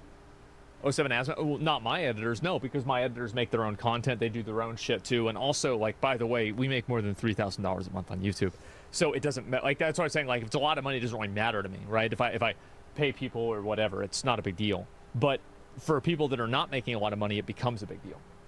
And that's where I think a lot of these arguments fall flat, is that they're not taking into consideration economic scarcity. And the fact that AI solves economic scarcity in certain unique circumstances, and in the circumstances that it alleviates economic scarcity and monetary scarcity, that it will be considered a massive benefit for the overwhelming majority of people in the world. And like the people that are in my position or his position or like other streamers' positions that are very popular, we are the hyper minority. So it's very easy for us to say that this is a bad thing when we don't really stand to gain anything tangible if it doesn't exist. You see what I'm saying? You're part of the big scam with Twitch. It's hard pushed with AI. It's a mimic algorithm. Oh, I'm scamming? Sure. Hey, listen, every crazy thing you think, you're right about all of them, okay? You're right about all of them. Every single, like, think of the dumbest thing you think, that's true. Streaming revenue. To think the amount of money that each stream is worth could actually decrease. But whether it's because Spotify's filling their platform with AI music or because a bunch of random people are, there's a good chance this is going to start happening anyway. No human being could ever compete with the volume of output these new tools can generate. Exactly. Julio can create an entire song. And it's the same thing, by the way, with like macros or AI or like machine, like an assembly line, right? Machine building. Like Flippy, right? You can't compete with Flippy because Flippy doesn't need to sleep. In the time it takes me to grab my guitar off the wall. And because of how easy these things are to use, I've already seen a bunch of videos pop up telling people how to game the system to make a bunch of money from Spotify. Here's how you can make $10,000 per month uploading AI-generated music to Spotify. Do you know what the best part is? I didn't even make the music myself. Yeah, that sure is awesome. Personally, I find it really hard to understand why people would be excited about this, other than just seeing it as a quick way to make some money without having to learn a skill or even really do anything. Well, you just explained why. Like, I don't understand why this is so hard to understand. So why would somebody want to learn a skill and spend the time honing a skill and being good at it if they could have a tool do it for them? You've just explained it. And by the way, everybody thinks like this. Everybody does. Like, there are tools that make everybody's job a lot easier, that make the required technical knowledge less deep. And everybody uses them. So this is just how it is. Because also, you have to think about it inside of the context outside of creating a picture, right? If this person, this is one part of their life, they want to be able to do this and deal with this very quickly and not have to think about it. That's why people get oil changes rather than change their own oil. That's why people have other people mow their lawn, because they don't want to deal with it. The fact that you don't have to do it is the value. That's the whole point. I don't like what they're doing, but I could at least understand the... I feel like because I'm so lazy, I am a great person. Like, I immediately see the value in this, you know? I immediately see it. Why they would see value in that. But what I absolutely do not understand is people who are excited about this because they think it's going to improve music. But as I scrolled through the comments on some of these videos, I found so many people like that. How ironic. AI music will replace the soulless, crappy music that's being released now, and it will be... This is what I'm saying, right? Remember what I was saying before about how, like, people have resentment towards people in entertainment? It's crazy, isn't it? Be better and have more soul. Here's the music the guy generated in the video, by the way.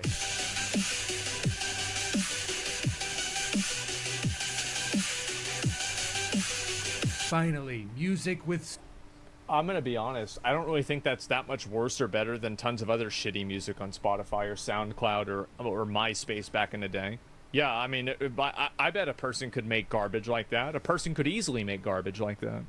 So true, exactly. Before the internet, you pretty much needed to find a record label to publish music. Record companies would not bother with what they would consider non-profitable. With the internet and cheap mixing tools, anyone can publish, and as such, we get a lot of garbage out there. AI music could put a quality floor about what is acceptable. So what, so now we can't even fuck around with FL Studio anymore? It has to be deemed acceptable by a computer? And if record companies... Well, aren't you deeming things to be acceptable based off of whether they're AI or not?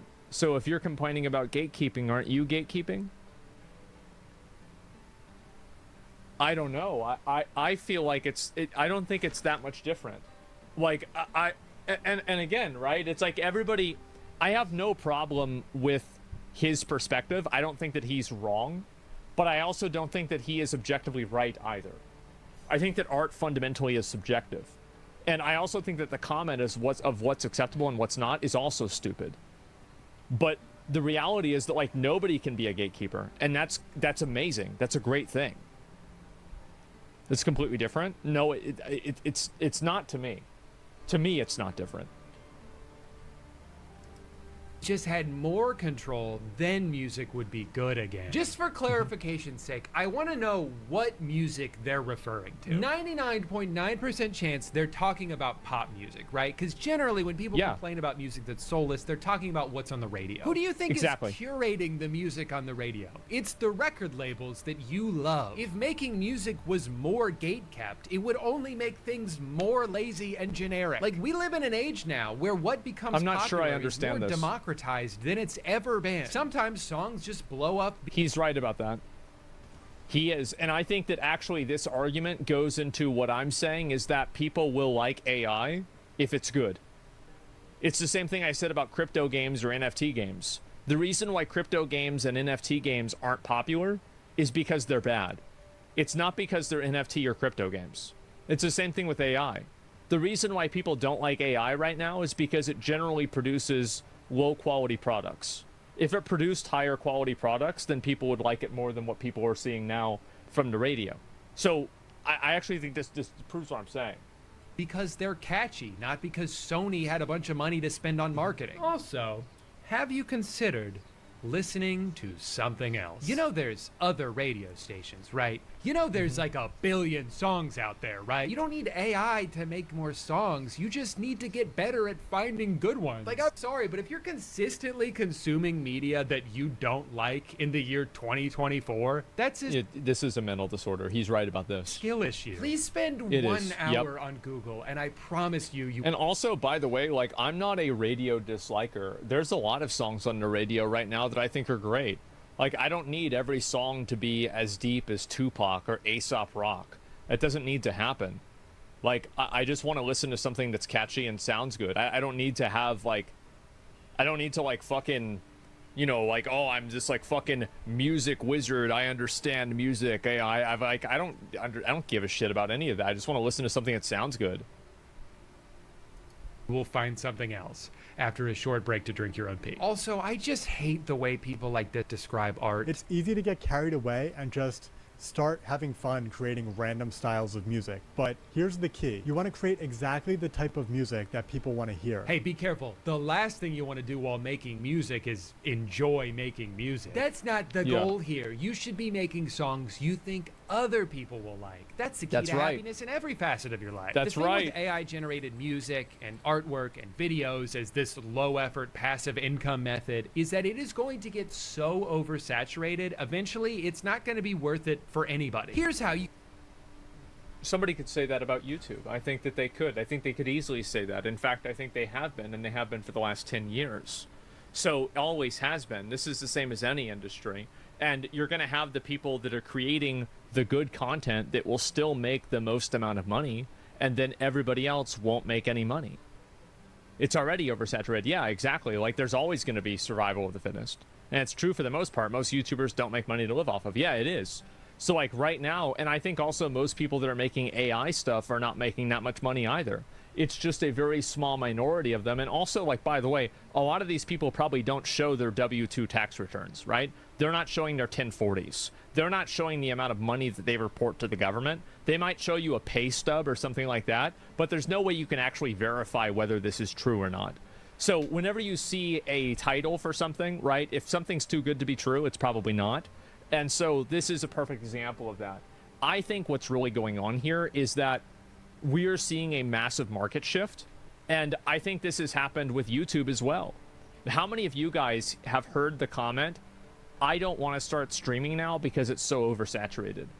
I don't want to start doing YouTube. I wish I had started YouTube 10 years ago because it's so oversaturated. I hear this constantly.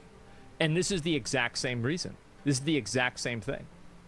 Are Vocaloids not AI? They are. They're AI. For all intents and purposes, they function as AI. Yes. I've been hearing that since 2015. Yeah, exactly. So I don't think that this argument that's being made is any different than the argument that was made for YouTube. And YouTube is still successful, and it's still generating new content, and people are still becoming content creators on YouTube, and the platform is still evolving despite that. And I think that AI will be the same way. You can make $20,000 a month selling mid-journey photographs on Etsy. Okay, but all of the people watching the... How is Vocaloid AI? Maybe I'm ignorant about this, but how is it not? Vocaloid is mixed by a human. Vocaloid is more like an instrument. It's completely different tech. 2 + 2 is 4, and 5 - 1 is 4. It can be different, but it still results in the same thing. It's synthesized, but a person composes it. Once an AI composes it, it will be AI. I'm sorry, but I don't really respect the difference between synthesizing something and composing it. I think that both of them are functions of creation, and there's not a tangible difference to me. Sorry. I think they're the same thing. It doesn't matter. Like, from my perspective, right? It's magic to you? Yeah. And I'm not, and here's the thing. There's no difference, right? Like, I am a layman in this, right? I don't understand music theory. I don't care about it. For me, it's the same thing. So don't say anything? Well, no. Why would I not say anything? Why? I mean, it doesn't matter to me, right? Who cares? Like, if something functions the same way to me, if it looks the same, then why wouldn't I just think it's the same? I mean, it's really not that complicated. Yeah, why would I give a shit? And that goes back to my original point. It goes back to my point again about how the average person doesn't care. So educate yourself. Why would I care? Why would I care to educate myself about something that's so useless like that? Why would I care about this? Do you not want to learn? No. No, why would I care? It's completely fucking irrelevant to me. Are gonna go make the same exact art using the same exact prompts and flood Etsy with millions of the same crappy piece of art, and no one's gonna buy any of it. It doesn't matter how much you increase the supply if the demand stays the same. I managed to find one guy who was actually honest about the results in one of these videos. He spent a month doing this and sold one product, and that's probably best case scenario. So you've got more and more people discovering this. I don't know about that. I think that the implication is that all of the people that are saying they're making a lot of money are lying, because like the only guy that was honest is the one making not making any money. I bet there's a lot of people that use AI and they make a lot of money. That's what I would say. Yeah, so why are you panicking? Exactly. Yeah. Well, it's because it's very useful. This new side hustle, and they're gonna try it out for a bit, maybe make like $4. And somebody brings up like so you ask what the difference is, and then whenever somebody tells you the difference, you say that you don't care. You're exactly right, and I do want to cover this and like kind of like finish that, because I know people are like really upset that I don't really care about the difference. Whenever I think that something functionally achieves the same purpose or the same action, I don't really care about individual distinctions. So I don't respect the distinction. I understand that other people do, but from my perspective, it seems like it's the same thing. And that's all that matters. So why I asked? Well, the reason why I asked is because I didn't know if there would be a distinction that I didn't know about. So I said, what is the distinction? People said, that's it. And I said, I don't think that's a big enough distinction for me to think that it's different. Yeah, it's pretty simple, right? But why ask if you don't care? Because I didn't know that I didn't care until I was told what the difference was. Pretty simple. and then give up because it's not worth it. But the collateral damage from that is they're helping oversaturate the market for everyone, including actual artists whose work was indirectly stolen in order to make the stuff that you're making to compete with the artists. The whole thing sucks. But weirdly, as this technology continues to evolve, I'm almost getting more optimistic it will never deliver on the self-sufficiency some people seem to think it will. Like, I actually think AI images have gotten worse in the past year. Almost every single piece. I don't think that's true. I think that's observably not true in every single way. Yeah, I don't think that's the case at all. Piece of AI art that I see has the same style to it, that weird glossy look that's instantly recognizable. It's still getting a lot of the same details wrong. It still doesn't understand what to do with text, and there's no reason to believe that all of that's suddenly going to change anytime soon. Especially why would you think that it's not going to change? Like, can we name a single argument, a single point where the technology will never get better was correct in the history of all of time? I don't think that we have. There's literally not a single case that I can think of that's like objectively, like, there are some points where, like, people bring up the moon landing. Yeah, we don't go to the moon anymore. The reason why we don't go to the moon anymore is because there's no fucking reason to. It's not like we can't go to the moon. As it continues to train on other AI-generated images and just eats itself. Okay, so this is how I draw a hand. Got it. Oh, wait, no, this is how I draw a hand? Okay. Okay. Oh, no, this is how I draw a hand. The more information you give me, the smarter I get. An AI-generated video is an abomination. It has all the same issues as AI images, but adds them to every individual frame. But you have to admit that the AI videos now are better than the AI videos 2 years ago. I think that if you compare those two things, because it's like, if you use real life as a frame of reference, obviously AI is not as good as that. But it's undeniable that it's improved tremendously in a short period of time. Like, look. All of which seem to act independently of each other. There are no... I also think that the reason why he probably thinks that AI has gotten worse is because he doesn't notice the pictures that he sees now that are AI because they blend in with real life. Yeah, there are things that seem like they're AI, and it's like, oh yeah, I only see bad AI now. Yeah, I wonder why. I wonder why you only see bad AI. Very interesting. Rules they're following, there's no sense of physics, body parts shift and morph, sometimes disappearing altogether. Solid objects can pass through other solid objects at any time, resulting in this hellish dreamscape that's impossible to take seriously. And I think that people talking it up are delusional. I decided to put some famous album covers. I'm completely a believer of it. And if I'm delusional, then I am. But I think that in 5 years, here's the thing. If we were all so delusional that think this stuff is going to be super big and really powerful, and people disagree with this so much, then why are they so angry that people are using the AI photos to create other photos that compete with their own? Because if the product was simply inferior, and it was definitively inferior, and everybody knew it, and the people that thought that it wasn't were delusional, then how would it ever be a threat? I think the fact that people are pushing back on it so much indicates an acknowledgement that it's actually quite powerful. And even if it's not powerful at this moment, people know that it will grow and it will become more powerful. And I think the pushback against it proves it proves that inevitability. Into Luma Labs AI. Here are the results. Fire emoji. The street looks so realistic. Followed when I saw this. Oh man, this is gonna be good.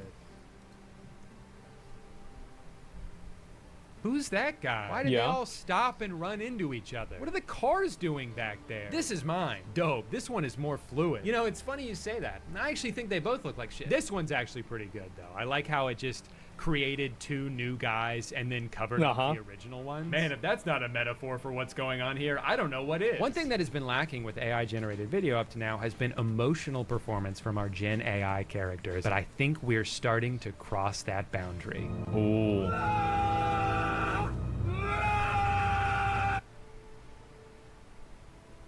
Hi, Hollywood. I think I found your next big star. Dream Machine.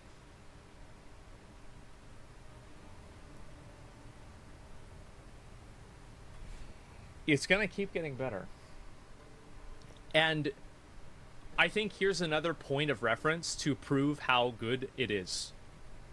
There have been people who have been scammed by AI recordings of family members that they knew, where that family member has been impersonated, and then they're going to be like, oh, I'm kidnapped, give me $5,000 or something like this.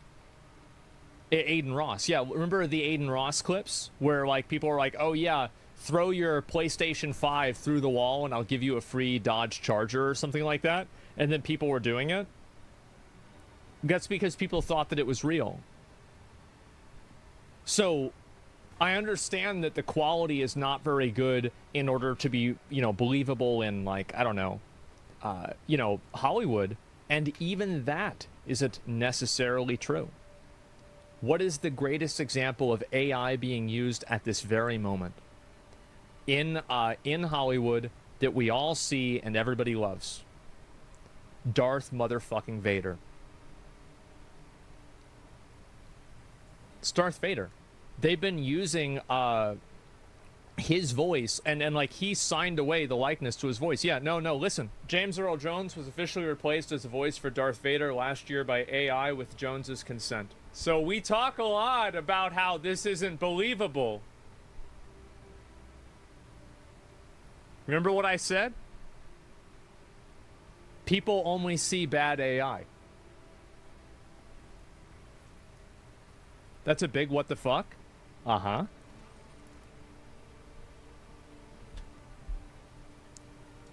From Luma AI is just 5 days old, and it's already turning memes into video. Here's 10 epic examples. Wow, that's so epic. What important technology this is. And useful, too. I love when her head snaps around and the front of her body becomes the back of her body. Just like real life. Wait, what? They turned a video of Elon Musk smoking into a video of Elon Musk smoking? That's okay, crazy. Now that's a game changer. If someone could just turn my videos into videos, I'd be set for life. What's that? They already have? Road work ahead. Yeah, I sure hope it does. Hey, can you never fucking do that ever again, please? The magic behind Fling lies in its diffusion transformer architecture. This technology helps it translate rich textual prompts into vivid. Here's one of the issues that a lot of people are not really distinguishing, is that, for example, the Elon Musk thing, a lot of what's really being shown is not the result, or not like, it's not a final result. It's more of a proof of concept that this AI can perform a certain function. So people are criticizing AI for the same reason that they're criticizing NFTs in a lot of cases, where people criticized NFTs because they were sold as a finished product, whereas the real product is something that would happen later on in the future. Whereas this AI that can fulfill a certain function, this is not the finish line, but what it's indicating is that you're closer to the finish line. And I think that people seeing it as the finished product, it creates an expectation. Realistic scenes. Realistic? The steering wheel's in the middle of the dashboard. There's 3 windshield wipers. The car is driving the wrong way, and no one is. If somebody showed me this cat and they said that's a picture of a cat, I'd say that's a cat. If someone took this right here and they said this is a photo of like real life, and I would be like, yeah, sure, it's probably fucking real life. It's indistinguishable. Like, this is very good. It's extremely good. reacting to it. That car is driving on the sidewalk. Sure, I guess it's interesting that a computer can create a video from just one sentence. Yeah. But then what? What's the practical application for this? Are you making a movie about the wacky antics of a troublemaking cat? You couldn't put this shit in a movie. Even if you manage to smooth out all of the logical errors, there's still no style to it. It's not visually interesting. If you wanted... But what if you added a style? What if you use this as a foundation and then you put a style on top of it? This is not the same, but it's a parallel. I think this is kind of this will be viewed as the same argument that people made against animated movies. That like, oh, an animated movie can't make you feel anything, or an animated movie can't be interesting because it's just a cartoon. This is a very, like, this argument will make less sense every year. This scene to have a narrative to it, you would need to generate so many individual shots from different angles and hope that they all match up, which they won't. The lighting's going to be different in every shot. Who says that? A lot of older people say that. There's a lot of older people that didn't grow up with animated movies the same as we did, and they feel that way about the movies. Yeah, bad parallel. Talk to boomers. Go talk to, 50 people that are 70 years old plus, and you'll get some of them that'll probably say the same thing. Yeah, just try. Yeah, ask your grandparents. I've heard it, yeah. Car is going to randomly change colors because there's no logical consistency with AI. It's just regurgitating information, even if it has to contradict itself in order to do so. I honestly think the distance between this and this is so much shorter than the distance between this and something so lifelike people will confuse it for actual footage. Sure, maybe your 75-year-old... I don't think so. Old grandpa will fall in love with the four-boobed lady he saw on Facebook, Hey. but most people aren't going to fall for this, especially younger generations. As they grow up with these things being so prevalent, they're naturally going to train their eyes to be able to spot the differences. When people ask... Well, that's implying that the differences will not change over time, which they obviously will. What the point of any of this is, the dorks who defend... Can people not see fucking capabilities with a tech demo and treat it like it's supposed to be a Spielberg film? They have zero foresight. I think the reason why people have low foresight with AI is because they don't want to see the future and they think that the future is bad. I think that a lot of this is like it's like kind of speaking it into existence, where it's like, maybe if we collectively say that AI doesn't have any value, then it won't have any value. But I don't think that's the way the world works. You have to go by further in the example. I think the argument is computer-generated graphics are terrible. It used to be so bad, and now it's so much better. It is. And that's just what's going to happen with everything. That's everything. Like, everything in the history of time has evolved and gotten better. The idea that AI is going to somehow be some kind of, like, unique example of this not happening is silly. That all tend to say the same thing. These are just tools to help anyone create art. Yeah, I want to push back on that a little bit. I am wholeheartedly for the increased accessibility of creative tools that help you take matters into your own hands. And also, I want to talk about, like, creative tools that help people create art. Do you all remember, this was like the late 2000s, so it was kind of a long time ago, where there was a distinction inside of the art community where people would look down on digitally created art and think that it was inferior to, like, hand-drawn art? Yes. And like, so this is the interesting thing, right? Is that, like, we can think about all of these parallels, all of the times that this has happened in the past, and not a single time were they right. You go back 500 years. Not a single fucking time.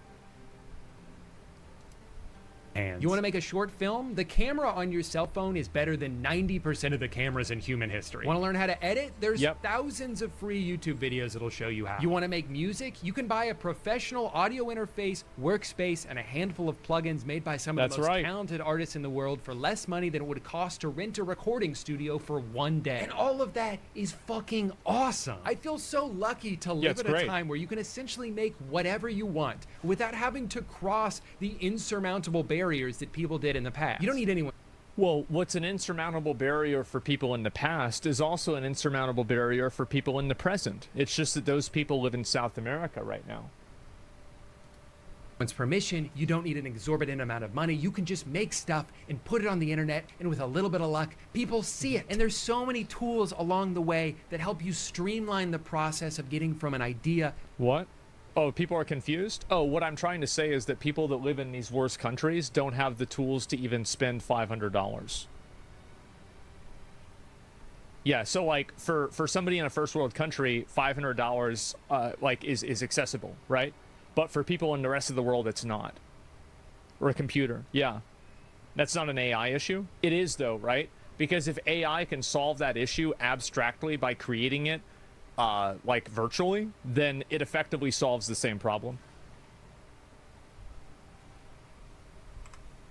So many tools along the way that help you streamline the process of getting from an idea to a finished product. But at a certain point, if the tool is just doing everything for you, you are not an artist. You just described what you wanted to make and asked a computer to make it for you. You're also not...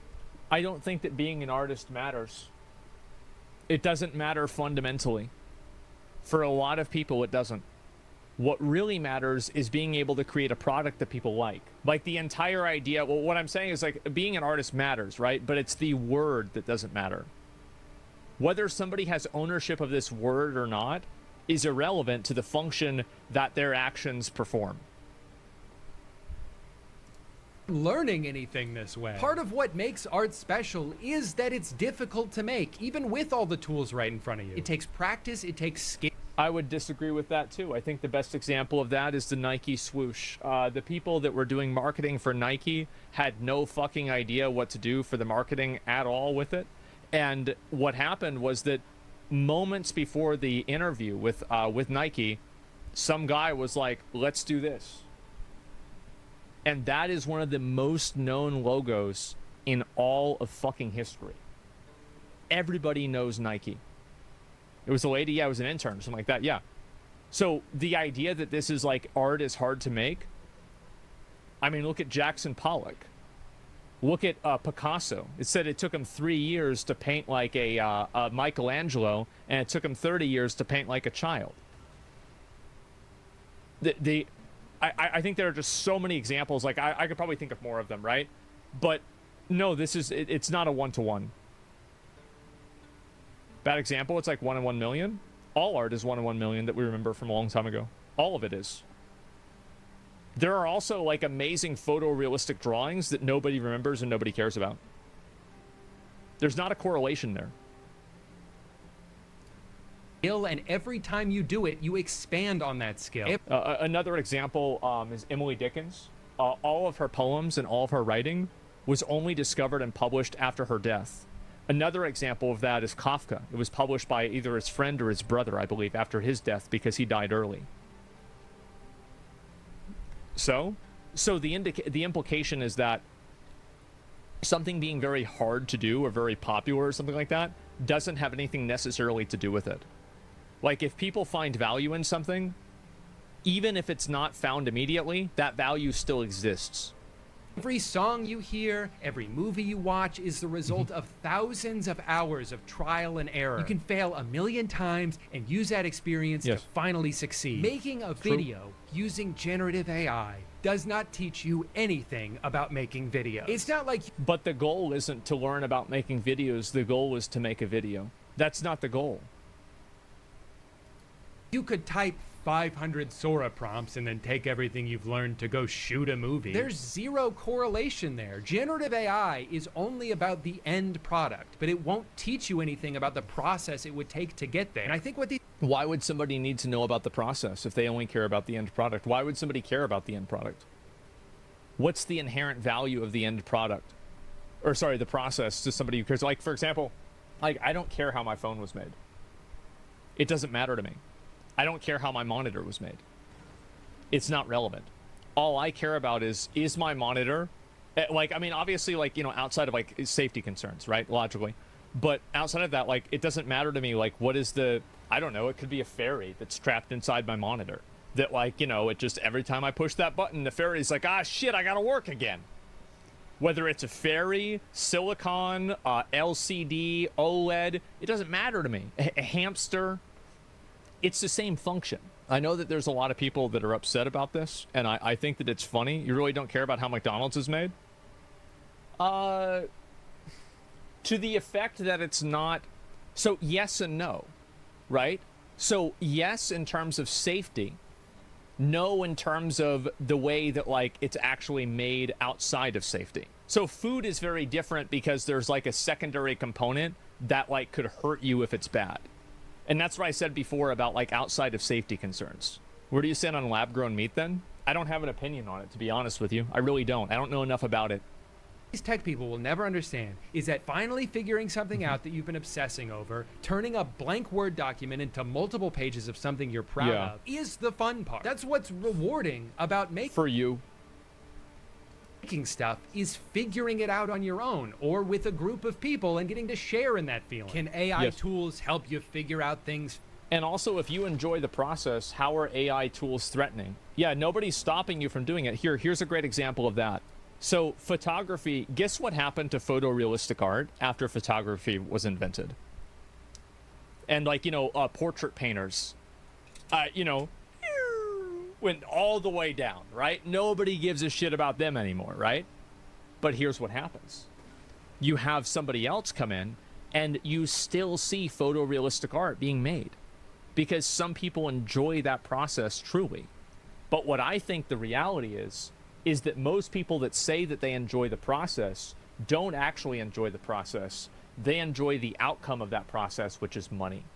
And I think that if you took money out of the conversation of AI and you just looked at it as an abstract form of art that would have no relation to somebody's job, nobody would be complaining about it. I think that all of the frustration and, like, anger about AI is primarily, and not all of it, right, with, like, people's likeness being used. There's that subset as well. But I'm saying aside from that, all of this is contingent that people need to have a job. I think that if you took that out of the perspective, it would be totally different. I was talking about things you don't care, like he knows everything. A lot of people think that they've got an opinion. I'll read some opinions from you guys, you know, some disagreeers at the end of the video. I don't want to do that right now. Let me finish the video. Faster? Sure, but it's not going to feel as rewarding. I understand how why would people care about things feeling rewarding? And also, I will give a point to his argument. So, cake mix used to... You could actually correctly make a cake mix without making the eggs and the milk with the cake mix, having that actually inside of the mix in itself, and that process was not necessary. But because people did not enjoy that and they felt like it was too artificial, they took that out of the process. Yeah, milk. No, I'm serious, right? Food science, yeah. They took this out of the process, and then you add the milk and the eggs yourself, so it feels like you're making a cake. That's probably the best argument for what he's saying. A shortcut can be, especially when you go online and you see all these other people doing cool things and you're like, man, I'll never be that talented. It would take me like 10 years to learn how to make music like that. Okay, that's fine. What's the rush? Just start right now. Don't worry about how long it's going to take. Just take the first step. How are you ever going to do something for 10 years if you won't even do it for one day? Maybe you won't be good at something the first time you do it. You probably won't. But every time you improve, that's something that you can feel proud of. That's something that you did. Call me stubborn, but I would rather make something shitty on my own than watch a computer make something good. Right? A funny script. Oh, I don't know about that. I think that's to say it's different for everybody, right? Some people feel that way. Some people don't feel that way. I don't think that his mindset is... I think that his mindset is totally valid, but the opposite mindset is also totally valid. That's the concern that I have. I think that what he's saying, I'm like, okay, that's fine. Yeah, you can have that opinion. But I don't think that you can invalidate other people that don't have those same values. Because, like, there are the same people that are saying, like, there are people that would very easily say, oh, you're not really doing anything. Yeah, neither are you. You're just making YouTube videos talking about bullshit on the internet. Like, go get a real job where you fix cars or you're a doctor or something like that. Go be a firefighter. So I think that if you abstract this argument one step farther, you can easily categorize what he's doing in the same thing that he's saying is bad. script for the end of a YouTube video. All right, folks, we've reached the end of this roller coaster ride of a video. If you survived my terrible jokes and questionable dance moves, you deserve a medal. Seriously, someone get this audience a medal. But hey, before you click away to watch cat videos, no judgment, I get it. Make sure to hit that subscribe button and ring the bell. You wouldn't want to miss out on more chaotic content like this, would you? And hey, if you have any... This is better than half of YouTubers' outros. Hate to say it. Actually, I love to say it. It's fucking true. It's so fucking true. Suggestions for what ridiculousness I should attempt next? Drop them in the comments below. I promise to consider them while I'm eating my 5th burrito tonight. Thanks for sticking around, you legends. Until next time, stay awesome, stay weird, and remember, life's too short to take seriously. Catch you on the flip side. Damn, there it is. Catch you on the flip side. There it is. So I actually didn't expect to disagree with this video as much as I did. A lot of the things that he said in the video I don't really agree with. I don't think that he's right about them, and I think that he has a short-sighted approach to them. I also don't think that he's necessarily wrong by romanticizing the process of creative learning, but I do think that he's wrong in viewing the romanticization of it as the only way that you can interface with creativity. I think that a lot of people like being creative, but they don't want to develop a skill to do that because it takes them too long or they don't have the tools to do it. And that's the way that I see it. His mind is in the right place, but the arguments are weak. I don't even agree with the mind being in the right place. He keeps changing the goalpost for we arguing around the way. Yeah, well, anyway, I'll read some of the comments and some of the people. Time to disagree with you? Yeah, well, what do people think? Hire a studio, yeah, and this is the thing, yeah, the guy himself makes a video and then he publishes it instead of hiring a studio and getting it and putting it out to theaters. He's cutting corners and saving himself money, yeah. And this is what I'm saying, right, is that, like, a lot of these arguments, I find it to be very ironic that YouTubers are making arguments that are negative about AI, because almost every part of the core argumentation that they use was used against YouTube fundamentally, or content creation fundamentally, that they probably have videos or evidence of themselves disagreeing with 10 years ago.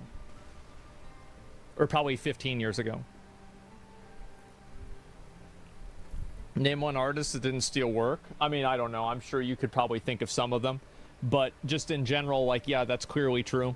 Probably Ugg, the caveman. You know, nobody ever made a buffalo like he did. Yeah, the first artist, yeah, exactly. Check out the official Toys R Us. They're using an opening AI. Yeah, I saw that already. Everything's derivative. Yeah, and I think so too. Do you think this is too much of a doomer take? I want to see AI go really far, but I'm not sure about the innovation. We'll go all the way to the end goal. We still don't have our flying cars. But why do we not have flying cars? We don't have flying cars. Make sure to give the video a like. I mean, again, I disagree with some things, but it was a good video. It's because flying cars didn't prove to be useful. That's the reason why. And they're regulated. And also, like, the idea of a flying car doesn't see it, like, it only seems like a good idea when you don't think about it. The functional benefit that a flying car provides is not realized. So that's why we don't have flying cars. It's not because we don't have the technology for it or something like that. There's a lot of generative AI tools and Adobe products that are now available to make life easier for us editors too. Work that before took 5 to 7 hours now takes 30 minutes to an hour. I love AI, to be honest. Yeah, absolutely. Well, you work in graphic design, so you probably want to get another job soon. But, you know, yeah, I'm sure that you like AI, you know. That'll be great. That's like a sheep loving a wolf. Yeah, absolutely. AI is awesome. I love AI. You used to have 100-person staff, and now it's about 6 people? Yeah. AI tools are only a threat if your uncreated work sucks ass.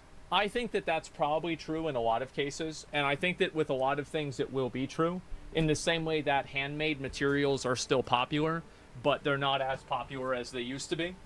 So, but like people that have like high craftsmanship skill can still do that and succeed. I'll be right back.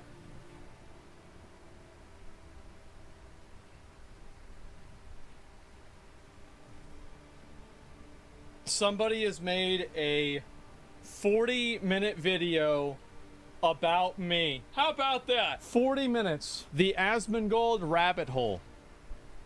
Uh-oh. Let's get it. Something that's always chewing away in the back of my head, nibbling away, gnawing away like a worm in Robert F. Kennedy Jr.'s brain, is the fact that possibly one of the largest streamers on any platform has one of the craziest pasts and potentially the poorest health a human being can imagine. We're not talking about Dr. Disrespect, we're not talking about XQC, not fucking Airsoft Fatty. Okay, we're not talking about any of these guys. Ludwig, no.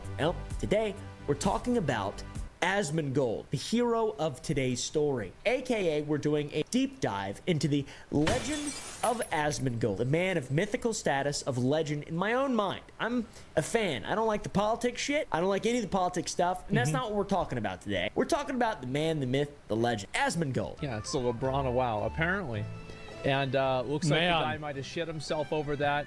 And it's like, think about the game, the narrative that creates, right? And exactly what makes him so mythical, and what people are always talking. A lot of people hate this man. They sure and you do. yourself probably have seen him. Maybe you don't have an opinion formed on him already, but you've I don't know about that. I think most of the people have an opinion. Seen him in his coverage of Johnny Depp versus Amber Heard. He made like 3,000 videos. Actually, I think it was close to 87, which is a lot. At this point, Your Honor, Ms. Heard's counsel is asking to move into evidence and publish the jury. Bet they are. Defendant's exhibit. This was 30. crazy. Objection. All right, cut the tape, guys. Cut the tape. Does the job well? Yep. Yeah, we milked the shit out of this. Did I win yet, guys? The dude's been pretty mad relevant for a while now. And he just loves posting so many videos, long. Look at how many videos there are. Just 1 day ago, 1 day ago, 2 days ago, 2 days ago, 2 days ago, 2 days ago, 2 days ago, 2 days ago, 3 days ago, 3. Bro, like, there's a lot of fucking videos. Yep. Did stream clips where he's and oh, keep in mind, this is only one channel. Loves yapping. If you laugh at a joke from a guy that's gay, you are gay. It doesn't make you gay. You are gay. That's not true. You're gay. So if somebody says something funny and you say that's funny, now you're gay. But you find out later that they're gay, you're gay. You didn't just become gay. If there was a Hollywood Walk of Fame for Twitch streamers, Asmongold would be one of the first to receive his monument. Also because he's doing this, he's been doing this for a long time. By the way, he has legitimately posted 80. Yep, I've been streaming since 2016. That's right. Making videos since 2014. 7 videos in regard to the Amber Heard Johnny Depp trial, which is very awesome. Oh, we farmed or at least that's the fuck out of according to a playlist that claims to be complete. Streamers in general blow my mind, but it blows my mind specifically that this guy has committed so much time and energy towards reacting to a trial in which 2 people detail some of the worst moments of their life. It was funny. And people loved watching it. Oh, there were so many viewers. Look, we got over 100,000 viewers every day watching this shit. Of course I fucking watch. Absolutely. Yes. Very big of deal. course. You think I'm above making content out of people's trauma? No, that's the whole reason I'm here. What do you expect? Back then, and I looked at it on stream. I made a couple videos about it, but like 87 videos. That's like 30 hours of video. That's crazy. Never mind, it's way more than 30 hours. It was the highlights. Yep. He's got about 80 hours of footage of him talking about Amber Heard, Johnny Depp. That's legendary. What I'm asking you, sir, is did you comply with the ethical requirements? Did you comply? Of the APA this guy? when rendering professional opinions. Oh my God! You've rendered today. This is the execute. It is a requirement of the APA. It is not the requirement of the APA. Oh, that's the first domino for the big legend. 2 whole work weeks of just. Bro, yeah, that's what I did. 100%. Do you know whether the... And I do it again. And I'm sure something stupid like this will happen, and I will take advantage of that also. Records, medical records. Oh my God. From your EMT were produced in discovery. Objection, Your Honor. Lack of foundation calls for speculation. I'm asking. Overruled if she knows. Thank you. It's entertaining? It was. Great, And we this made is progress. This Yes. is from the Yeah, Clips channel. That's what we gotta sound like, dude. Reaction channels, commentary channels. That's just after a while, you shut up. That's what I usually say whenever my TV's yapping at me. Yeah, dude. 80 hours, 3 full days. No eat, no piss, no fart, no make sweet, sweet love. 33 days just talking about Johnny Depp and Amber Heard. Either way. It doesn't matter. Something else cool about it is the fact that very few of these videos have under 500,000 views, which means he could have made millions of dollars off all these videos. The guy... We got over 250 million views that month on YouTube. Not 250,000, 250 million. Yeah. It's crazy. He is a legend, and by the way, 1 spent month. none of it. He spent none of the money, especially not on like health or cleaning stuff or anything that To normal be people fair, this is before I had any money. Like, this was in like 2010. spend money on. Lay down. Quit doing that. I'm in a garage. I like watching the ants come in. I like watching the ants come in. But now when I do it, it's a problem. So the ants are fine, but the roaches aren't? Who decided that? That sounds like bullshit to me. To be fair, I did have ants too, though. They're all down there. I'm like kind of like my own personal little Asmongold. Got a little colony down here. I'm in a garage though. Okay, there's no ants in my house. I've got to say, you know, this whole ant bug thing, I'm bringing this up real early because this shit is mind-boggling. If you don't know anything about Asmongold, you're in for quite a wild ride. Do you guys remember that clip in TLC with 1,000-Pound Sisters where they put the behind Amy Slayton while she was talking about how dirty her house was and how sad it made her, and there was they climbed up the wall? Remember that? In the past on my YouTube channel, a cockroach was in my video, and then the fans and haters seen it, and people were hating on me so much, and I tried so hard not to show them in my videos and stuff, and then y'all see them, and it's just hard. So is she crying about a cockroach? You crying about people making fun of you for a motherfucking cockroach? Damn, you all kinds of fucked up, huh? It's not a big deal, man. It's really not. How Asmongold is. In real life, not added in post with VFX. This is real life.